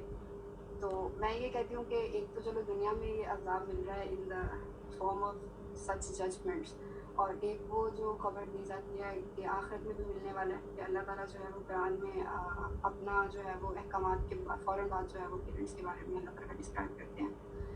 तो व्हाट डू यू से रिगार्डिंग दिस? देखिए, आपने अपने सवाल का खुद ही जवाब दे दिया, और बिल्कुल ठीक दिया कि अगर पेरेंट्स जो जिस तरह से अपने बच्चियों को या बच्चों को, यानी दोनों के मामले में ही, जब उनको आप फोर्स करेंगे, जब आप उनके साथ ज़बरदस्ती करेंगे, जब आप उनको बात बात पे टोकेंगे, बात बात पे आप उनका मजाक उड़ाएंगे, बाज़ दफ़ा सख्त अल्फाज कहेंगे, सख्त सुस्त कहेंगे, उसके बाद फिर आप कैसे तवक्को कर सकते हैं कि वो भी सेन रहें? तो ये एक बात बिल्कुल ठीक है आपकी, इरेशनल बिहेवियर है। तो इसमें तो पेरेंट्स को सबसे पहले अपनी इस्लाह करनी चाहिए। और अब जैसे मैंने कहा कि हर एक की एक प्राइवेसी होती है, एक उसका पर्सनल लेवल का एक दायरा होता है जिस पे कभी इंटरफेयर नहीं करना चाहिए। वहाँ आप सजेशंस दें, वहाँ आप उन लोगों को समझाएं, बताएं, लेकिन कभी डायरेक्टली, जैसे मैं अक्सर देखता हूँ माएँ जो हैं वो अपने बच्चों के हर वक्त फ़ोन्स चेक कर रही होती हैं, हर वक्त कंप्यूटर्स चेक कर रही होती हैं। भाई व्हाट फॉर? देखिए ना, इसके नतीजे में अगर फ़र्ज़ कीजिए कुछ मिल जाता है तो वो एम्बैरेसिंग है। तो क्या आप बच्चे को एम्बैरस करना चाहते हैं? क्या आप बच्चे को कॉर्नर करना चाहते हैं? क्या आप चाहते हैं कि उस बेचारे के पास कुछ कहने को ना रहे? और अगर नहीं मिलता तब भी आप इसमें रहते हैं कि भाई क्यों नहीं है, होना तो चाहिए था, आजकल के बच्चे तो ऐसे ही कर रहे हैं।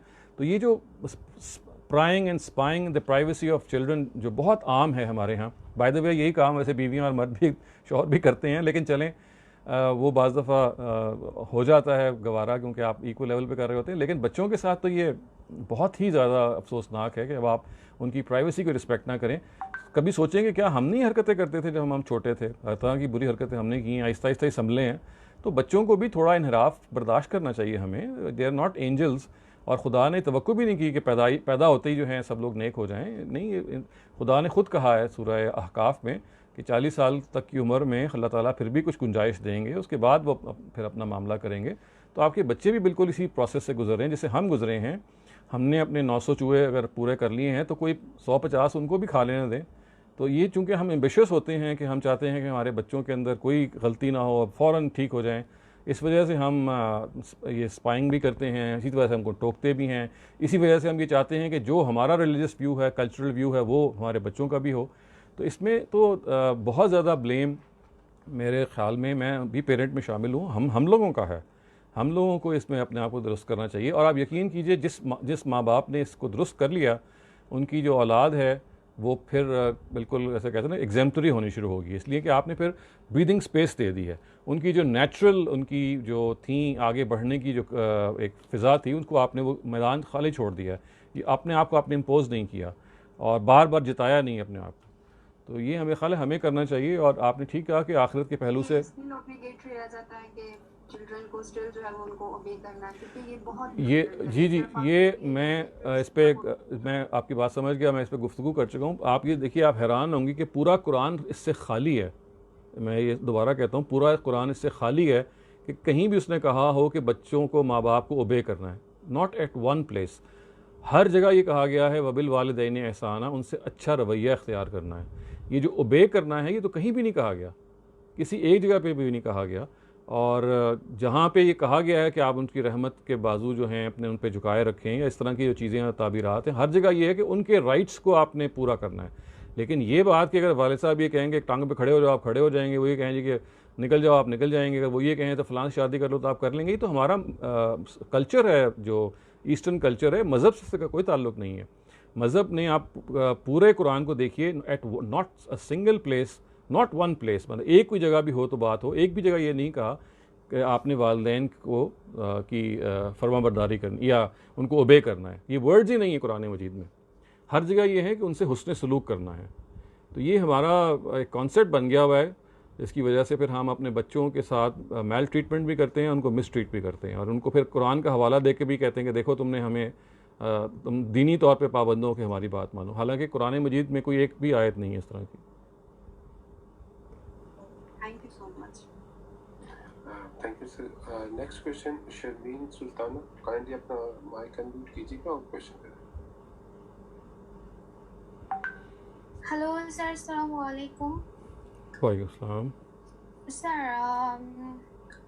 my question is that why in our society different style on prayer? We are too confused what style we should follow and what should we do? And my another question is, should we one question at a time. Sharmeen, we can only take one question. So okay sir. सो मैं इनका जवाब इसलिए अंग्रेज़ी में दे रहा हूँ कि ये बांग्लादेश से हैं, ये बांग्ला समझती हैं और उर्दू नहीं समझती, इसलिए अंग्रेज़ी में जवाब आपको मैं दे देता हूँ। Sharmeen, you need to understand that as far as praying is concerned, there is just one method of praying, and if you're referring to these Raful Yadain, in which you raise your hands at takbir, this is one area in which the Prophet himself gave Muslims the leverage and the discretion to either follow it or not to follow it. So it's an optional thing.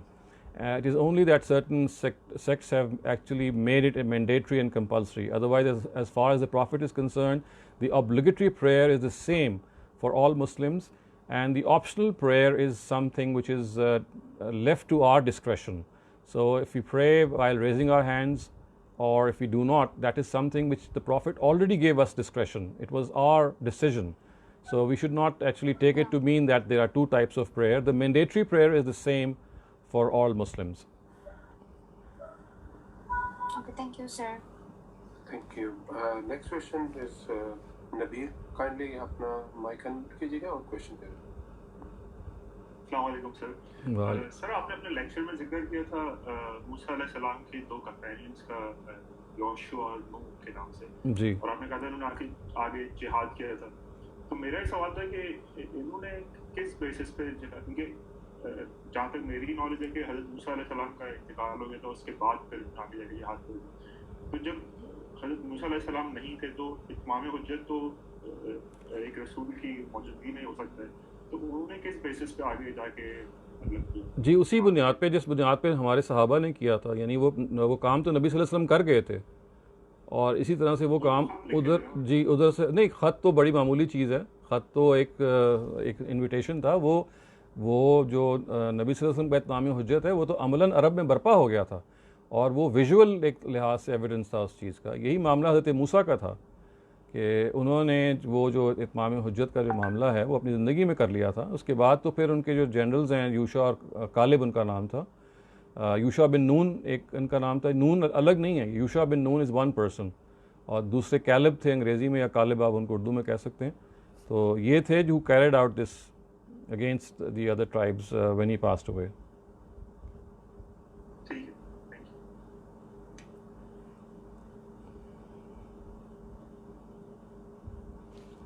अगला question Adeela, kindly Adeela Asad, kindly अपना mic unmute कीजिएगा और question कीजिए।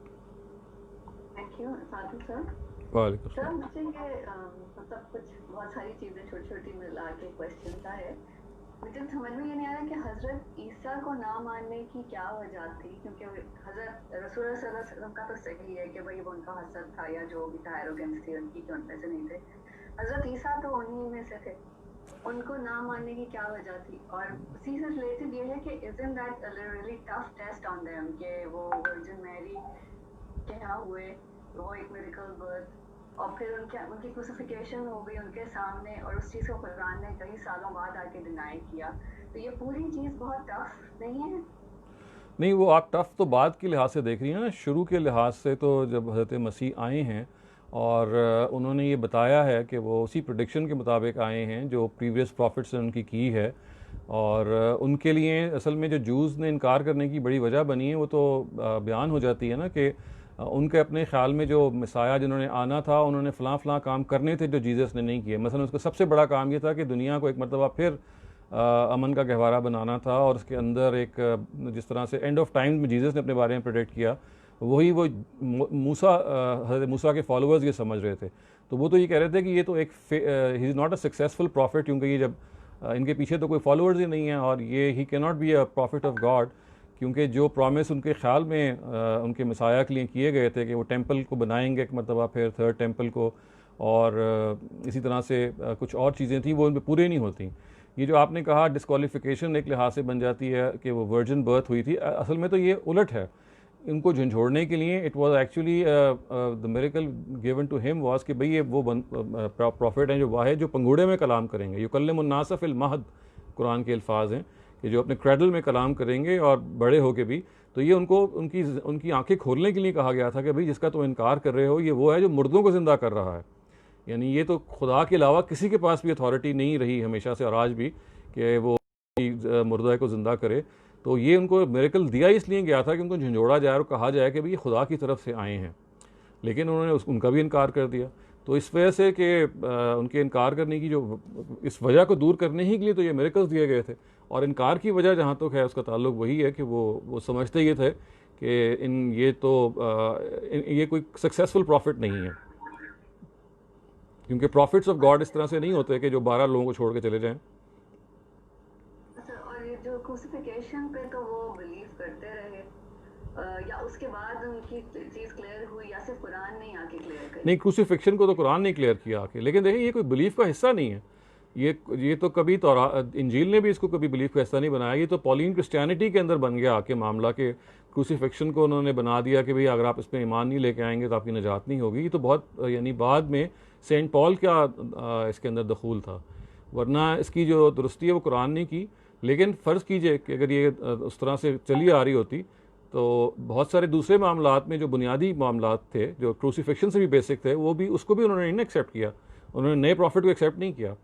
जिन्होंने किया वो मुसलमान हो गए ज़ाहिर है, लेकिन जो बहुत सारी मेजॉरिटी थी वो उन्होंने नबी सल्लल्लाहु अलैहि वसल्लम को did not accept him as the prophet. और आपको ये मालूम है कि बहुत लंबे अरसे तक तो नबी सल्लल्लाहु अलैहि वसल्लम को नाउज़ुबिल्लाह इम्पोस्टर कहा जाता रहा, उनको एक फ़ेक प्रॉफिट कहा जाता रहा।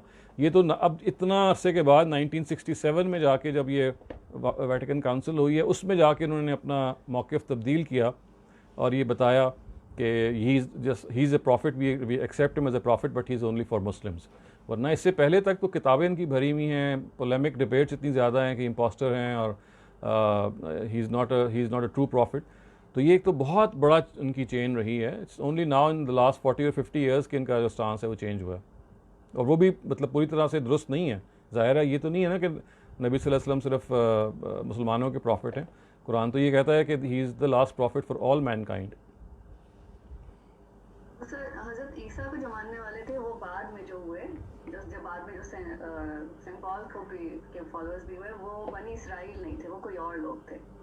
जी जी, यानी उसमें कुछ वो भी थे और कुछ दूसरे भी थे। जो लास्ट जू हैं आप कह सकते हैं वो तो हज़रत ईसा खुद हैं, इसलिए उनके बारे में भी कहा जाता है इज़ द लास्ट जू। बाकी तो फिर क्रिश्चियंस कहलाए ना, वो तो फिर हज़रत मसीह के फॉलोअर्स बन गए थे। जी बिल्कुल। तो मतलब वो मेरा मतलब ये था कि वो फिर बनी में से कम थे और दूसरे तरफ ज़्यादा थे। ठीक है सर, थैंक यू, शुक्रिया। Thank you. Next question is Faisal, kindly unmute your mic and ask your question. Thank you doctor साहब, अस्सलाम वालेकुम। जी मेरा क्वेश्चन है रिलेटेड टू फैमिली लाइफ। एक हस्बैंड एंड वाइफ के बेसिक क्या रिस्पॉन्सिबिलिटी।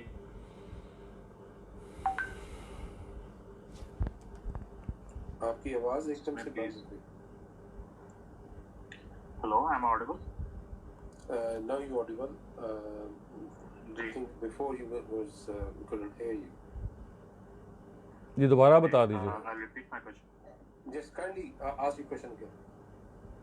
डॉक्टर साहब मेरा सवाल है टुवर्ड्स द फैमिली लाइफ, एक हस्बैंड एंड वाइफ की बेसिक रिस्पांसिबिलिटीज क्या हैं towards each other and after having children उनकी रिस्पांसिबिलिटीज में क्या एडिशन। ये तो एक पूरे लेक्चर का मौजू है, और अभी हम वेंसडेज को जब हम top 20 misconceptions about women in Islam एक सीरीज़ शुरू की हुई है, उसमें ये पूरा ज़ेर बहस आएगा, और इस तरह से ज़ेर बहस आएगा कि हमारे यहाँ क्या क्या इसमें गलत फहमियाँ मौजूद हैं। तो अगर आप किसी वक्त उसकी रिकॉर्डिंग सुन लें या आप उस सीरीज़ में अगर शामिल होंगे तो वो आपको खुद आ जाएगा। ये it's not just a 5 minute answer, इसमें बहुत सारी डिटेल्स हैं, तो आप उस लेक्चर का इंतज़ार कर लीजिए। Okay, thank you doctor. Thank you, sir. Next question is from Mohammed Hassan. Kindly unmute your mic and ask your question, please. अस्सलाम वालेकुम सर। जी वालेकुम। सर मेरा क्वेश्चन ये है कि जो ये हमारा ट्रेडिशनल नैरेटिव है कि हज़रत मसीह जो है वो वापस आएंगे, और उसके बारे में 3 बड़े मजबूत किस्म के दलाइल दिए जाते हैं। एक वो सूरह आल इमरान की जो आयत 55 है, उसमें जो वर्ड मुतवफ़ी का यूज़ हुआ है, वो कहते हैं कि जी ट्रेडिशनल जो उलमा है जी वो आप क्वेश्चन कीजिए, वो इस्तदलाल वाज़े आप प्लीज़ क्वेश्चन कीजिए। जी तो वो जो 3 इस्तदलाल देते हैं कि ये आयत में मुतवफ़ी का वर्ड, और दूसरा जो अहादीस में इसका जिक्र आया है वो मुतवातिर अहादीस है, तो और तीसरी बात ये है कि इसमें इजमाए उम्मत है। तो इन तीनों चीज़ों को हम कैसे एक्सप्लेन कर सकते हैं प्रॉपर्ली? पहली बात तो ये कि ना इस पे इजमा है, ना ये रवायतें मुतवातिर हैं, और ना मुतवफ़ी का मतलब पूरा लेना है जैसे कि वो समझते हैं। तीनों ही बातें सही नहीं हैं। आप इसमें भी मैं आपसे रिक्वेस्ट करूँगा थोड़ा सा इंतज़ार कर लें। मैं अभी पिछले 2.5 साल से इसी प्रोजेक्ट पे काम कर रहा हूँ। जो हज़रत मसीह के दोबारा आने की रवायात हैं वो इंशाअल्लाह उम्मीद है एक आध माह में ख़त्म हो जाएगा। एक तफसीली आर्टिकल है जिसमें मैंने ये दिखाया है कि ये रवायतें जो हैं, तवातुर तो बहुत दूर की बात है, इनमें से बहुत सारी वो हैं जो साबित नहीं है नबी सल्लल्लाहु अलैहि वसल्लम से। इजमा का दावा करना तो बहुत दूर की बात है। और तवफ़ा कुरान मजीद में जिस मफ़हूम में आता है, वफ़ात के मफ़हूम में, ये इसके बहुत सारे नज़ायर मैंने दे दिए हैं। और फिर ये कि मैंने इस पर ज़्यादा डिबेट नहीं की कि चलें आप मान लें ज़िंदा उठाए गए, लेकिन असल डिबेट है वापस आने की। यानी चलें तवफ़ा को अगर आपने किसी मफ़हूम में, अगर चाहे वो बनता नहीं है, किसी एक्सटेंशन में ले भी लें, तो असल चीज़ है वापस आना, कि वो वापस आएंगे। तो उसके सिलसिले में सारे दलाइल का भी इस्तक़सा किया है। तो वो फिर बहुत एक डिटेल चीज़ है। तो आप अगर कुछ अर्सा इंतज़ार कर लेंगे तो वो आर्टिकल इंशाअल्लाह आपके सामने आ जाएगा डिटेल्ड, और आप उसको आराम से देख सकेंगे। मैं लेकिन खुलासा बता दिया कि ना इस पे इजमा है, ना रवायतें मुतवातिर हैं, और ना ये कुरान मजीद सैंक्शन करता है किसी भी लिहाज से। कुरान इसके ख़िलाफ़ बात करता है। Thank you. Next question Asima Andali Mufti Sahiba, kindly आप अपना माइक अनम्यूट कीजिएगा और क्वेश्चन कीजिए।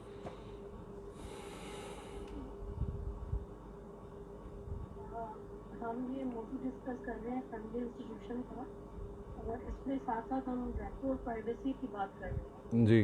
तो one level we have to develop good rapport with our spouse and with our children. जी। And on the other hand we have to take care कि हम उनकी प्राइवेसी जो है उसका ख्याल रखें। तो where can we then mark the line of privacy if there are certain obvious unusual behaviors of the spouse or a child। नहीं देखें, जी आपकी बात समझ गया। देखें, ये जो प्राइवेसी होती है ना, ये इंसान को पता होता है। प्राइवेसी का मतलब ये होता है कि उनकी जो अपनी शख्सियत की आदत हैं, मसलन कितने बजे सो के उठना है, मसलन नाश्ता कितने बजे करना है, मसलन कपड़े कौन से पहनने हैं, अच्छा जी मिलने किसको जाना है, या फ़लाँ जगह मैं नहीं जाना चाह रहा या चाह रही। यानी कुछ चीज़ें होती हैं जो आप बिल्कुल आपकी ज़ाती हैबिट्स की तरह होती हैं। अच्छा आप रोज़ वही कपड़े पहनने हैं, अच्छा बाल कैसे बनाने हैं, अच्छा मतलब यूसी आपकी जो पर्सनल हैबिट्स होती हैं उसका ताल्लुक आपकी शख्सियत के एक्सप्रेशन से होता है। मैंने सिर्फ चंद एग्जांपल्स दिए हैं। इसमें आपको रिस्पेक्ट करना, उसमें अच्छा इसी तरह से अपनी चाल ढाल के बारे में, यानी बाज़ अगर किसी के मियाँ अगर मोटे होंगे या किसी की बेगम मोटी होगी तो उन पर आवाज़ लगाना मोटापे की वजह से, या मिसाल के तौर पे ईटिंग हैबिट्स की वजह से आवाज़ लगाना, या मतलब 10 चीज़ें हैं ना जो आपकी अपनी कुछ चीज़ें हैं पर्सनल लेवल पे जो आपको पसंद हैं, इनमें दूसरे आदमी से वो मजाक उड़ाने से या दूसरे आदमी को स्नब करने से गुरेज करना चाहिए, इसलिए कि उसकी ज़ाती वो पसंद और नापसंद का मामला है। आपकी भी अपनी पसंद और नापसंद है। तो ये लाइन ड्रॉ करना बड़ा आसान है अगर आप ये देख लें कि उसकी हैबिट्स क्या हैं, आदत क्या हैं। हर एक शख्स की अच्छा कुछ आदतें अच्छी हैं, कुछ बुरी हैं। जो तो ऐसे अच्छी से और बुरी, अच्छा कुछ ऐसी होती हैं जो अच्छी और बुरी नहीं होती, बस होती हैं, आपके लिए अच्छी होती हैं, दूसरे आपके लिए बुरी होती हैं, दूसरे के लिए अच्छी होती हैं। एक आदतें वो होती हैं जो आपको बॉदर करती हैं, मसलन मैं उनके बारे में तो आप ज़रूर ये कर सकते हैं कि किसी वक्त बात करें, और वो जो फीडबैक वाला मैंने पोर्शन कहा था वो इसी के लिए था कि आप एक दूसरे को महज़ब तरीके से समझाएं कि जी फ़लाँ चीज़ अगर आपकी आदत है लेकिन मुझे इससे प्रॉब्लम हो रही है। लेकिन अदर दैन दैट जो चीज़ें आप गवारा कर सकते हैं जो महज आदतों की है, बस एक बेड टी पीनी है जी, मैं इस पर इख्तलाफ हो जाता है जी कि बेड टी मुझे मिलनी चाहिए नहीं मिलनी चाहिए, या पहले नाश्ता करना है या पहले बेड टी पीनी है, मतलब वेरी माइनर थिंग्स। सो जहाँ आप ये समझते हैं कि भाई वो चीज़ें उनकी प्राइवेसी है वहाँ पे ना, हाँ जहाँ आप उनकी प्राइवेसी या उनकी आदत आपको तंग कर रही हैं वो ज़रूर डिस्कस करें, लेकिन इन अ वेरी फ्रेंडली मैनर और हिकमत के साथ। हाँ जी, क्योंकि अभी कुछ देर पहले क्वेश्चन आया था जिसमें रिस्पॉन्सिबिलिटीज़ की बात थी, तो when it comes to marriage and marital life there is lots of overlapping of responsibility. जी जी बिल्कुल ऐसे ही है। वहाँ पे फिर हमें एक दूसरे को थोड़ा, एक स्लो है स्पाउस, एक थोड़ा ज़्यादा एक्टिव है, ऐसा ही है, we have to develop the coordination. बिल्कुल ऐसा ही है। तो उस पॉइंट ऑफ व्यू से मेरा ये सवाल था बेसिकली। जी थैंक यू सो मच। जैसे काफ़ी सेकंड क्वेश्चन है, लेकिन एक उसामा अगर अपना पहला सवाल कर लें, आप अपना माइक अनम्यूट कीजिए और क्वेश्चन कीजिए। अस्सलाम वालेकुम डॉक्टर साहब। जी वालेकुम सलाम। सर मेरा क्वेश्चन ये है कि जिस तरह आपने बाइबल की वर्सेस कोट की जिसमें प्रॉफिट मोहम्मद सल्लल्लाहु अलैहि वसल्लम को प्रोफेसाइज किया गया है, तो सर अगर हम किसी क्रिश्चियन से डिस्कस करते हैं या किसी से डिस्कशन होती है तो अगर हम वो वर्सेस कोट करते हैं तो नॉर्मली आगे से जवाब आता है कि आप जिस तरह डिटोनमी 18:18 कोट करते हैं, जॉन 15:26, तो सर आगे से ये काउंटर आर्गुमेंट इस तरह आता है कि आप ये तो मान रहे हैं लेकिन आप जॉन 3:16, 10:30 या वो वर्सेस जिसमें हज़रत ईसा को खुदा माना गया है तो आप उनको क्यों नहीं मानते हैं, क्योंकि हम सेम बुक से दोनों कोट कर रहे होते हैं, तो मतलब इस तरह हम इरेशनल ग्राउंड्स पे नहीं खड़े होते। नहीं देखें, उसकी वजह ये है कि हम उनको भी उस वहाँ बताएंगे कि जहाँ पे अगर आपको बार्ट एहरमन का नाम आपने सुना हो, ये बहुत अच्छे एक क्रिश्चियन स्कॉलर हैं, पता नहीं अब वो क्रिश्चियन हैं भी कि नहीं, बस उसको जी अब वो एथियस्ट हैं, तो उन्होंने ये बताया है कि न्यू टेस्टामेंट में क्या वाकई जीसस ने अपने आप को खुदा कहा है कि नहीं कहा। तो आई थिंक आप उनको रेफ़र करेंगे तो आपको अंदाज़ा हो जाएगा कि ऐसा कहीं भी नहीं हुआ। असल में वो ये वही बात है जिसको उस्ताद हमीदुद्दीन फ़राही ने पॉइंट आउट किया है, बिल्कुल बुनियादी बात है। उन्होंने कहा है कि जो कदीम ज़बानों के अंदर ख़ास तौर से इब्रानी के अंदर ये है कि खुदा और बाप के लिए लफ्ज़ मुश्तरक था, common word for God and for father. तो ये जो है जो गॉड इन हेवन हर जगह कहा गया है ना, ये खुदा के लिए कहा जाता है, यानी ये जो हर जगह बाप का लफ्ज़ इस्तेमाल होता है, ये ज़रूरी नहीं है कि ये वो आसमानी बाप के लिए इस्तेमाल यानी हज़रत मसीह के लिए इस्तेमाल हो, ये खुदा के लिए इस्तेमाल हो जाता है। जैसे हम कहते हैं ना कि हम खुदा का कुंबा हैं, तो ये एक फिगरेटिवली खुदा के लिए भी आ जाता है। तो बुनियादी गलती जहाँ हुई है वहाँ ये हुई है कि जो बाप का वर्ड है वो कदीम ज़मानों में कॉमन है, और बिल्कुल ऐसे ही इबन का जो वर्ड है, बेटे का वर्ड जो है वो सर्वेंट के लिए और बेटे के लिए कॉमन है, यानी अब्द के लिए, जिसको आप अब्द कहते हैं ना, बंदा, बंदे के लिए और बेटे के लिए कॉमन है, औलाद के लिए। तो जहाँ औलाद आपने बना दिया, हालांकि वहाँ मुराद ये था कि वो अल्लाह ताला के बंदे हैं, ना कि बेटे हैं या औलाद हैं। तो ये बड़ी नफीस बहस है जो उस्ताद फ़राही ने की भी है, आपने अगर उनकी हिस्सा पढ़ा हो, मुफरदातुल कुरान है, वो अरबी में है, लेकिन अगर आप चाहेंगे तो उसको देख सकते हैं। तो ये गलती शुरू वहाँ से हुई है, उसके बाद फिर हर तरह की चीज़ें चल पड़ी हैं। और अगर आप बार्ट एहरमन को देखेंगे तो उन्होंने ये बताया है कि दिस इज़ नॉट ट्रू कि उन्होंने कहीं भी क्लेम किया हो कि वो खुदा है। सर इसका मतलब ये है कि हम इन वर्सेस की नेगेशन नहीं कर रहे होते, जस्ट इंटरप्रिटेशन का डिफरेंस है। जी ऐसे ही है, जी बिल्कुल। Thank you very much.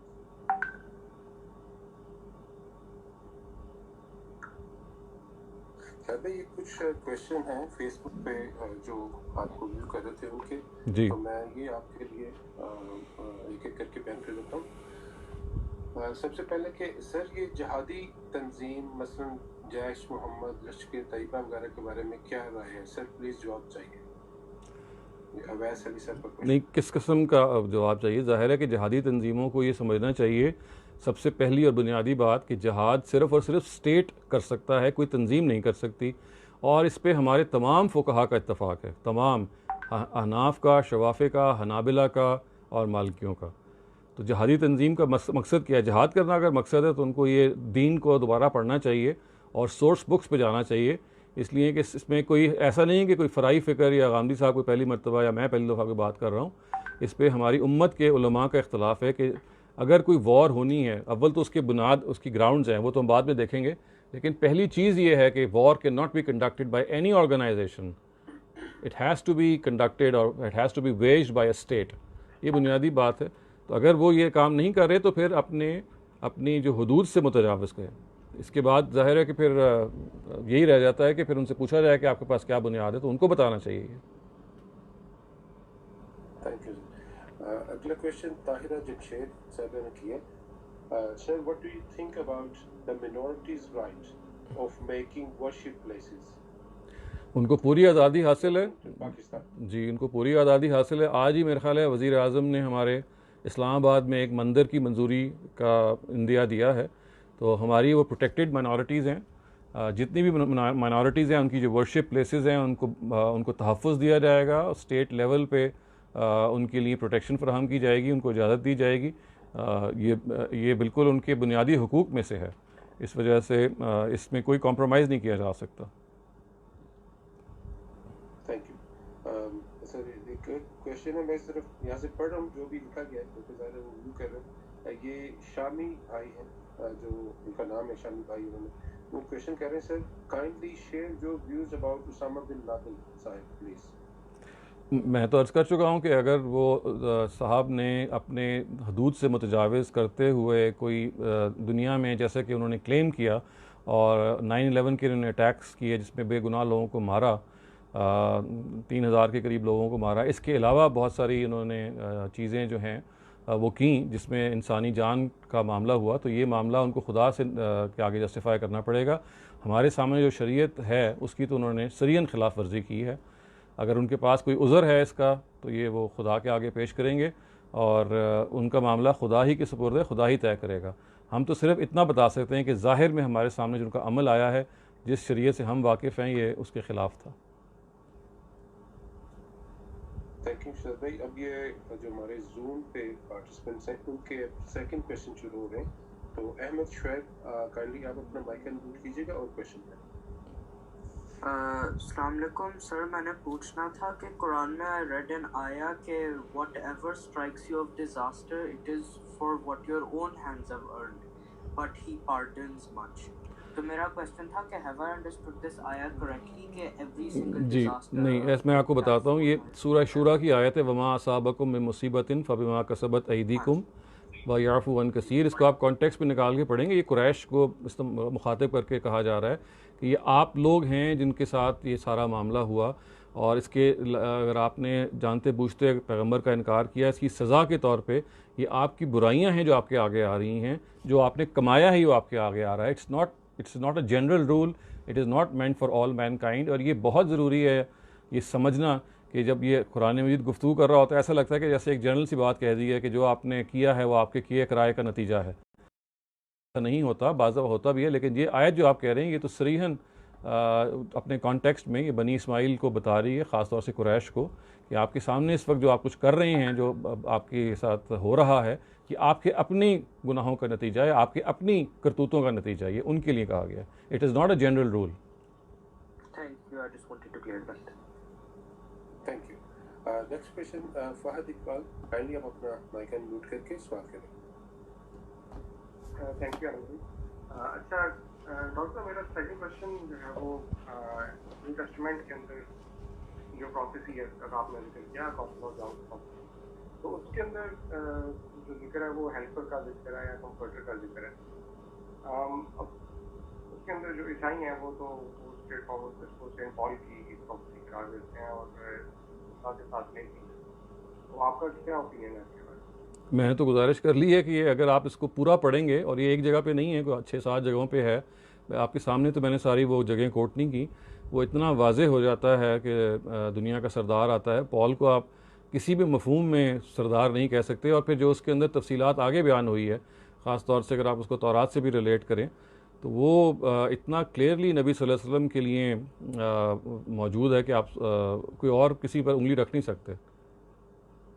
यानी चूँकि यहाँ तो बहुत मुख्तसर बात करनी पड़ी थी, वरना असल में एक तो ये जॉन की तरफ नहीं है ना, आप मैथ्यू को अगर आप पढ़ें, आप इसी तरीके से जो प्रॉफिट्स की पेशन गोइयाँ हैं, जो इसराइली प्रॉफिट्स हैं, ईसाया है, जरमाया है और हैं, तो ये बहुत सारे प्रॉफिट्स ने जिस तरह से बात की है, सोलोमन वगैरह ने, आपको इसमें अंदाज़ा होगा कि ये जो जिस तरह से बात की गई है कि उसके हाथ में आतिशी शरीयत होगी और 10,000 कुदसियों के दरमियान वो नबूदार होगा। और बुक ऑफ रेवलेशंस तो आप ये देखिए क्या कहती है, अरबी जो बुक ऑफ रेवलेशंस है ना, ये कि जो यूहन्ना आरिफ का मुकाशफा है, इसमें ये होता है कि वो इसमें अल्फाज ये हैं कि वो आएगा और युदआ सादिकम व अमीनन, ये अल्फाज हैं कि ये आएगा और उसका नाम सादिक और अमीन होगा। यानी जिस नाम से नबी सल्लल्लाहु अलैहि वसल्लम हमारे यहाँ ज़बाज़द आलम हैं, बिल्कुल यही नाम तौरात की किताब मुकाशफा जो बुक ऑफ रेवलेशंस का मैंने जिक्र किया, अरबी जो है वो ये वर्ड इस्तेमाल कर रही है कि उनका नाम कि वो सादिक और अमीन के नाम से पुकारे जाएंगे।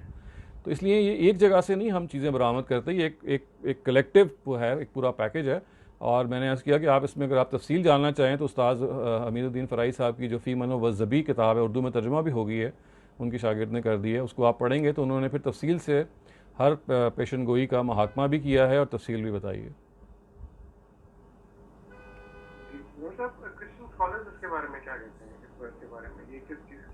वो तो मुख्तलिफ कहते हैं जी, कभी ज़ाहिर है कुछ चीज़ें वो सेंट पॉल के गर्द करार देते हैं, कभी वो जीसस की जो सेकंड कमिंग है कुछ चीज़ों के बारे में जहाँ पे ज़रा रेफरेंस वेग है वहाँ उसकी तरफ इशारा कर देते हैं। कभी वो यानी इस तरह से बात करते हैं कि जैसे आपको ये महसूस हो कि अभी वो किसी को पर्टिकुलरली हमें नहीं हम कह सकते, एक जनरली एक बात हो रही है, उसे कहते हैं ना कि इन जनरल टर्म्स। सो ये तो it depends on whom you are studying and what is context is, लेकिन जनरली या वो ईसा जीसस की सेकंड कमिंग पे हो रहा होता है या पीटर पे हो रहा होता है, और या एंड ऑफ टाइम्स के हवाले से किसी पहलू से बात हो रही होती है। Thank you sir. Next question is Saima Khan, kindly Michael mute कीजिए और क्वेश्चन। मेरा दूसरा क्वेश्चन ये कि ये जो आप सफाई और तहारत के हिसाब से ये हमारे मजहब के अंदर, मैं तो काफ़ी लोगों से बहस मुबाहिसा होता है, जो 40 दिन का कॉन्सेप्ट है, मैं काफ़ी लोगों को बताने की कोशिश करती हूँ। It's a deadline, it's not कि आप 40 दिन के बाद ही अपने गैर ज़रूरी बालों को आप क्लीन करें या नाखून 40 दिन के बाद काटें, या जो जितनी भी सफाई के हिस्से हैं।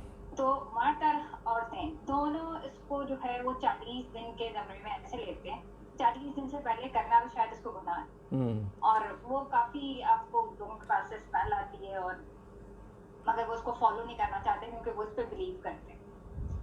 ये जो 40 का हिंसा है ना, ये एक आर्बिट्ररी चीज़ है, it varies from country to country, society to society, people to people.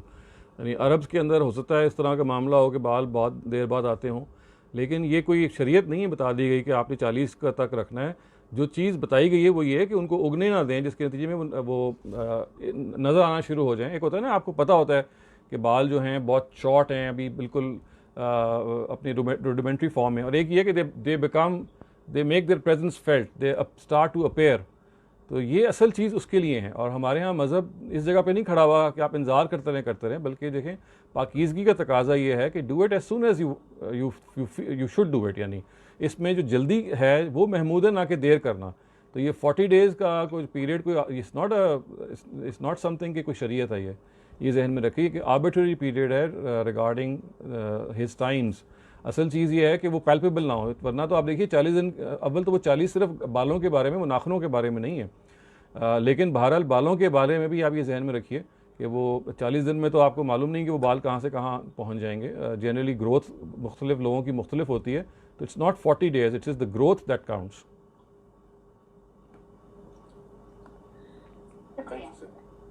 Next question Rafia Khwaja साहब, काइंडली आप अपना क्वेश्चन कीजिए। दरअसल आपने कहा था कि अल्लाह ये रिश्ते बनाता है, तो आई वांट टू श्योर कि ये जो हम लोग की शादियां होती हैं, does Allah plan it, and he जो भी हमारे स्पाउसेस होते हैं वो अल्लाह ने चूज किए होते हैं। और इसमें मैं ये पॉइंट आउट करना चाहती हूँ कि मेरे एक्सपीरियंस में हमारे सोसाइटी में जब इनकम्पैटिबिलिटी बहुत होती है, तो the wife if she is not financially independent, she has to stay in a bad marriage because she has nowhere to go or because she has children. So इसके बारे में आप ज़रा सा अगर मुझे बता दें कि आप क्या बताना चाह रहे थे? देखें, ये शायद मैंने नहीं कहा था कि अल्लाह ताला को इस तरह से जोड़ों का इंतखाब करते हैं, वो तो खैर इंसान ही करता है। ये जो बताने की कोशिश की गई थी कि वो अल्लाह ताला जो हैं वो जोड़ों के दरमियान मोहब्बत और यगानगत पैदा करते हैं, जिसकी वजह से ये सारा मामला होता है। तो ये इट्स नॉट कि वो खुदा की तरफ एट्रीब्यूट किया जा रहा था। सॉरी, आपका दूसरा पार्ट क्या था?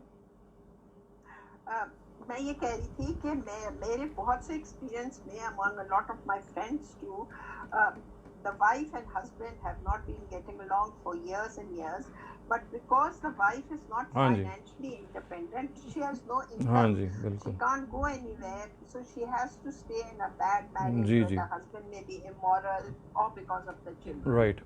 तो ये हमारी सोसाइटी में कुछ बहुत ज़्यादा नज़र आता है। जी, ये देखिए ना, वही वाली बात है कि ये वही मजबूरी है जिसके तहत शादी चल रही होती है।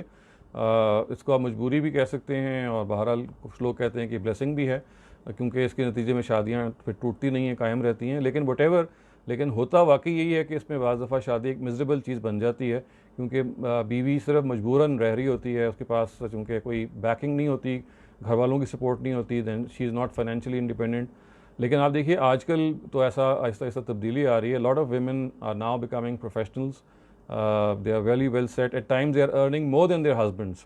तो इस केस में फिर ये हो रहा है कि तलाक़ें भी जल्दी हो जाती हैं। If you thinks that the compatibility is not there, तो आप देखते हैं कि वो जल्दी ख़ात्मा भी हो जाता है। तो हर एक के प्रोज एंड कॉन्स होते हैं, इसलिए इसको इस तरह से नहीं देखना चाहिए आई वुड से कि फ़ाइनेंशियली आप सही हैं या नहीं हैं। ये मसला असल में रवैयों से पैदा हुआ हुआ है। तो अगर रवैयों की इस्लाह नहीं हो जाती, और इसके लिए जो मेरी तजवीज़ है वो ये है कि कॉलेज लेवल पे और यूनिवर्सिटी लेवल पे ये जो एक सब्जेक्ट एक टीचर आप कह लीजिए होना चाहिए, जिसके अंदर family life and what is family life, what is a spouse and how you should progress with your spouse and what should be your relationship, ये सब चीज़ें पढ़ाई जानी चाहिए। अनफॉर्चुनेटली ये कहीं नहीं पढ़ाई जाती किसी भी लेवल पे, सवाए इसके कि एज अ सब्जेक्ट सोशियोलॉजी में किसी जगह पे। आई ऑलवेज़ एडवोकेट कि ये जो एक सब्जेक्ट है ये भी, और चाइल्ड काउंसलिंग वगैरह भी, चाइल्ड साइकोलॉजी भी, क्योंकि औलाद भी तो आपकी होनी है। इन दोनों में हम बहुत बुरी तरह से फ़ेल होते हैं, मियाँ बीवी के रिश्तों में भी हम फ़ेल होते हैं और औलाद के साथ भी। तो ये यूनिवर्सिटी लेवल पे या कॉलेज लेवल पे it must be introduced as a subject in which students should be made known कि how this institution of marriage, इसकी हिकमत क्या है, इसमें आपने क्या रवैया अख्तियार करना है और औलाद के मामले में क्या करना है। क्योंकि होता ये है कि जब आखिर आ जाती है या जब रिश्ते टूट रहे होते हैं, उस वक्त लोग मैरिज काउंसलर्स को या यूथ काउंसलर्स को ढूंढ रहे होते हैं। दैट इज़ टू लेट, और मोर ऑफन देन नॉट पानी सर से गुजर चुका होता है, उसका फ़ायदा ज़्यादा नहीं होता। तो ये बहुत पहले हमारी सोसाइटी में काश के लोग इसको समझें, और ग्रेजुएट लेवल पे या अंडर ग्रेड लेवल पे आई वुड से इसको पढ़ाया जाए, समझाया जाए, और इसके बारे में लोग आके अपनी टॉक्स दें, अपने एक्सपीरियंसेस शेयर करें, क्योंकि ये वो चीज़ है जो हर इंसान जिससे इन्वेरिएबली गुजरना होता है। और मेरा अपना तजुर्बा ये है कि वो इतना ख़राब हो जाता है बच्चों के साथ मामला कि उसके बाद अगर वो ठीक होता है तो फिर ग्रैंड चिल्ड्रन के साथ ठीक होता है, या आपके जो सबसे छोटा बच्चा है वो बेनिफिशरी हो जाता है। आप अपनी तजुर्बे इस्तेमाल करते हैं पहले 2 बच्चों पे या पहले बच्चे पे, उसके बाद जो सब्सिक्वेंट बच्चा होता है वो ज़रा आप बेहतर होता है। लेकिन अगर आपको मौका मिल जाए ग्रैंड पेरेंट बनने का तो उसमें आप बहुत सुधर जाते हैं। अनफॉर्चुनेटली बीवी और मियाँ के बारे में ही हम ये नहीं कह सकते वो चेंज, क्योंकि आप नहीं इतनी जल्दी कर सकते। तो वो तजुर्बात आप एक दूसरे पे करते रहते हैं, जब बिल्कुल अक जाते हैं और बिल्कुल एक दूसरे से जैसे कहते हैं ना कि आप बेजार हो जाते हैं, फिर जाके आप मैरिज काउंसलर्स को ढूंढते हैं। तो इसकी नौबत नहीं आनी चाहिए। डॉक्टर शहजाद, फिर बच्चे बहुत सफ़र करते हैं, मगर आप बिल्कुल सही कह रहे हैं, हमें ये पहले से एजुकेशन होनी चाहिए। Thank you very much. Thanks sir. अगला क्वेश्चन जो है वो है अदीला। काइंडली अदीला असद आप अपना माइक अनम्यूट करके क्वेश्चन कीजिए।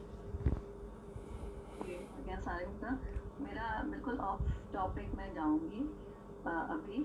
मैं बहुत दिन से ये सवाल पूछना चाहती थी, क्योंकि ये डिबेट हमारे बहुत अरसे से चल रही है आपकी स्लेवरी पे, जो चल रहा था कि अबॉलिश हुई है कि नहीं हुई स्लेवरी। इस पर आपने बहुत डिटेल में बताया और काफ़ी हद तक समझ में भी आती है बात। और लास्ट जो हमारा सेशन था उसमें आपने मुझे ये बात भी समझ में आई कि अगर स्लेवरी उस वक्त कम्प्लीटली साथ से अबॉलिश की जाती है, जैसे हज़रत मारिया का एग्जाम्पल आपने समझाया कि अगर उनसे निकाह का हुक्म होता या तो वो एक और सोसाइटी में would have been a habit. तो उस वक्त की सोसाइटी के साथ साथ अल्लाह ने अहकाम दिए, वो बात भी मैं कुछ हद तक समझ गई हूँ आपकी। और आई थिंक हमारे यहाँ 2 राय हैं इस मामले में, जो लोग कहते हैं अबॉलिश हुई, कहते हैं नहीं हुई। उसकी लाइट में मैं समझना चाह रही हूँ कि जब हम अब जो कुरान पढ़ते हैं, हमारे पास जो कुरान है उसमें सूरह मोमिनून तो शुरू ही इससे होती है कि सक्सेसफुल आर द बिलीवर्स, तो उसमें फिर स्लेव आ जाता है। ये आपको पता है आगे आयत में कि इल्ला अला अज़वाज, जी जी, हमारे उसमें भी आ जाता है वो, तो फिर वो इस तरह से क्यों रखी गई? नहीं देखें, उसकी तो वजह वाज़ेह है ना कि कुरान जब नाजिल हो रहा था तो उसके सामने एक सोसाइटी थी जिसके अंदर स्लेवरी मौजूद थी, जिसके अंदर लौंडियाँ मौजूद थी। तो अब उनका अगर कोई हुक्म शरीयत ने देना था तो वो तो कुरान ही में नाजिल होना था। ये तो हमारी समझ बूझ है कि जब एक आयत को तो हम अकेला ही ना समझेंगे, क्योंकि दूसरी आयतें मौजूद हैं जो ये बता रही हैं कि अल्लाह ताला ये चाहते हैं कि आहिस्ता आहिस्ता ये ख़त्म हो। फ़िलहाल उसको वो ऑनर कर रहे हैं ताकि ये लोगों का जहन बन जाए, और आखिर में ये वो कह रहे हैं कि हम सबको आप आज़ाद कर दें अगर वो चाहते हैं। उन ये कह रहे हैं कि आप नए स्लेव्स नहीं बना सकते। जंग बदर के मौके पे सूरह मोहम्मद जो उतरी है तो उस वक्त कह दिया गया कि आपने लाजिमन प्रिजनर्स ऑफ वॉर को आज़ाद करना है, you can not make them as slaves. तो अल्लाह तो अपना इंदिया बता रहे हैं, वो तो ये बता रहे हैं कि ये टेम्प्रेरी पीरियड के लिए है। तो अब ये वही वाली बात है कि डिडक्शन का मसला है कि अगर आप सारी आयतों को जमा करके नहीं कोई नतीजा निकालेंगे, सिर्फ एक आयत से निकालेंगे, तो फिर तो वो निकल आएगा जो लोग कहते हैं कि भाई स्लेवरी आज भी जायज़ है, because they are just considering Surah Mominun and Surah Maarij, they are not actually taking into account all. देखिए, आपको याद हो मैंने कुरान के उस क्लास में कहा था कि कुरान मजीद को से समझने के लिए ज़रूरी है कि एक ही मौजू की सारी आयतों को आप जमा करें, तब आपको will make sense out of them, will be able to understand कि ये क्या बात की जा रही है। अगर आप किसी एक को ले लेंगे तो you might be ending on a wrong conclusion. तो यहाँ पे भी यही हुआ है। अगर आप मारिज और मोमिनून को ले लेंगे तो लगेगा कि आज भी लौंडियाँ जायज़ हैं, लेकिन अगर आप कुरान की बकिया आयात को भी ले लेंगे जिसमें ये कहा गया कि आप मज़ीद नहीं बना सकते स्लेव्स, जिसमें ये कहा गया कि हम उनको आज़ाद करो, जिसमें ये कहा गया कि उनकी आपस में शादियाँ कराओ, जिसमें ये कहा गया कि वो उनका जो आज़ाद करना है वो कफ़ारे की एक जगह है, जिसमें ये कहा गया कि जो बैतुल माल है उसमें आप एक मद रखी गई है कि जिसमें स्लेव्स को आज़ाद करना ज़रूरी है। तो सब को आप मिला के पढ़ेंगे तो एक नतीजा और निकलेगा। तो ये तो देखें हमारी अप्रोच का मामला। एक अप्रोच ये है कि आप आयत आयत को अलग अलग लें, और एक अप्रोच ये है कि नहीं, आप सब चीज़ों को मिला के और समझ के लें। तो दोनों अप्रोचेस के अपने अपने नताइज हैं। जी सर, तो सर इसमें हमें मतलब ये भी कुछ ये देखना पड़ेगा कि नज़ूल के हिसाब से, जैसे ये तो मक्की सूरतें हैं। जी हाँ, बिल्कुल, ये भी है, ये दोनों मक्की सूरतें हैं बिल्कुल। लेकिन इससे ज़्यादा आप अगर सारी देखें ना, ये ज़रूरी है कि आप हज़रत इब्राहीम को पढ़ना चाहते हैं तो कुरान मजीद में हर जगह पे जो उनकी स्टोरी बयान हुई है उसको आप just tabulated in one page, and then you will realise कि वो पूरी बात नबी हज़रत इब्राहीम के बारे में क्या अल्लाह ताला ने कही है। तो स्लेवरी का भी यही मामला है, एक से ज़्यादा जगहों पर ये ज़ेर बहस आई है। अगर आपने कोई, और कुरान का तरीका ही होता है कि वो सूरतों के जो थीम्स होती हैं ना, उनके जो मौजू होते हैं, उनके लिहाज से वो उतनी बात ज़ेर बहस लाते हैं जो उस सूरा के लिए मुनासिब होती है। लेकिन ये हमारा समझदारी का मामला है कि हम फिर अगर समझना चाहते हैं तो you have to actually gather all the concern verses and then form an opinion. ठीक है सर, मैं वही करूंगी जो आपने कहा है, and then I will get back to you. हाँ श्योर, जी जी, ज़रूर ज़रूर। Thank you sir. ये जूम पे आखिरी सवाल है, समीना आप अपना माइक अनम्यूट करके क्वेश्चन कीजिए। जी अस्सलाम वालेकुम जी। डॉक्टर साहब, ये क्वेश्चन था कि I am a window, so I have a fixed sort of amount of money that my husband left me, and I have to give zakat yearly. So I had pinpointed my zakat for a very big project this year, but because of COVID that has got delayed. But it's not that it's not going to be वो मतलब it will happen hopefully in the next 2 or 3 months. तो वो अब ये मैंने पूछना था कि क्योंकि मैंने एक ख़ास चीज़ के लिए मैंने इट्स अ बिग अमाउंट मैंने रखा है कि भाई ये मैंने ये प्रोजेक्ट करना है। तो अब जो मेरी नॉर्मल जो ज़कात की मेरी जो रूटीन थी वो उसको मैंने हाफ कर दिया है। फॉर एग्जांपल शौकत खानम और LRPT और व्हाटएवर, तो वो सबको मैंने 1 लाख देती थी, 50,000 इस साल कर दिया है। तो अब मुझे ये गिल्टी सी फीलिंग हो रही है कि you know I was giving a certain amount to certain causes, but now because I have this big project in mind I will not be able to maybe you know won't have enough money left. तो what is the right way to deal with this? नहीं, आपको you should not feel guilty at all. उसकी वजह ये है कि you are replacing that with a bigger project. तो ऐसे तो नहीं आपको महसूस नहीं था, तो you were giving a large amount. अब आप खुद एक नए प्रोजेक्ट की तरफ सोच रही हैं और hopefully it will be beneficial in some other ways. So इस वजह से you should not feel guilty because you are replacing it with another thing. It's not that आप ख़त्म तो नहीं ना कर रही, you are just changing the form. आपको गिल्टी या गिल्ट तब होती कि जब आप महसूस करती हैं कि भाई अब मैं कम कर रही हूँ. आप कम इसलिए नहीं कर रही कि आप महज कम कर रही हैं, आप कम करके जो जितनी कमी हुई है वो आप किसी और बड़े प्रोजेक्ट में इन्वेस्ट करना चाह रही हैं. तो आई थिंक आप अप्रोच और मेंटल एटीट्यूड का मसला है. Just convince yourself that you are replacing it with something else. अच्छा जी, थैंक यू सो मच जी, thank you. Thank you Shiraz भाई. के जूम पे कोई और क्वेश्चन नहीं है. Couple of question from the Facebook जो है मैं आपको पढ़ के बता देता हूँ जी. उसमें पहला क्वेश्चन जो है वो मोहम्मद अब्दुल्ला गुलजार हैं. वो कह रहे हैं sir specially for law students give tips how they can learn Quran and it's interpretation in the initial stage. नहीं, लॉ स्टूडेंट्स हों या आर्ट के स्टूडेंट्स हो या किसी भी हों, सब स्टूडेंट्स को मैं यही कहूँगा कि कुरान मजीद को पहले उसकी सिलेक्शंस पढ़ लें. Read a general overview of the Quran. बहुत सारे लोगों ने सिलेक्शंस की हुई हैं ताकि you get to know about the book. Quran का एक तारुफ बहुत सारे लोगों ने लिखा है, आप वो पढ़ लें और उसके बाद फिर कुरान मजीद को ज़िंदगी भर का तर्जुमे का एक मौजू बनाएं जिसको आप रोज़ थोड़ा थोड़ा पढ़ें. और जब कोई सवाल पैदा हो तो आप तफसीर कंसल्ट करें या किसी स्कॉलर को कंसल्ट करें. तो the pattern is the same. यानी आप पहले एक कुरान का तारुफ पढ़ लीजिए, उसके बाद उसका एक थोड़ा सा खुलासा या कह लीजिए ओवरव्यू जो मुरतब हुए हैं, और फिर कुरान मजीद को शुरू से पढ़ें और जहाँ जहाँ क्वेश्चंस पैदा होते हैं उनको नोट करें या तफसीर को कंसल्ट कर लें या किसी स्कॉलर को कंसल्ट कर लें. Thank you sir. एक और क्वेश्चन है, ये सरदार रोशान खान. वो कहते हैं कि sir what is the meaning of Lord और मास्टर और मालिक या आका, इनका मतलब क्या है? ये सब मतालिब जो हैं इंटरचेंजेबली इस्तेमाल होते हैं. लॉर्ड, मास्टर, आका बाज़ दफ़ा ये अल्लाह ताला के लिए इस्तेमाल हो रहे होते हैं, बाज़ दफ़ा ये रिस्पेक्ट के तौर पे किसी फ़र्द के लिए भी इस्तेमाल हो जाते हैं. तो ये इसका ताल्लुक़ कॉन्टेक्स्ट से है. यानी इट्स नॉट कि ये लफ्ज़ ऐसे हैं कि जो ख़ास हो गए हैं किसी चीज़ के लिए. लेकिन जैसे आका का वर्ड जो है वो ग़ुलाम यानी मालिक के लिए आप बोल लेते हैं और आप वैसे ही किसी को रिस्पेक्टफुली भी आका कह लेते हैं, लेकिन ये कॉन्टेक्स्ट है जो बताता है. आई वुड से कि this is not a rule of thumb कि ये लफ्ज़ फिक्स हो गए. It depends on who is using them and for whom they are being used. Okay, thank you sir. There is no more question और इस पे हम अपना आज का सेशन कंक्लूड करते हैं. चलें, okay, thank you very much और आप सबको खुदा हाफिज़. शुक्रिया, बहुत बहुत शुक्रिया.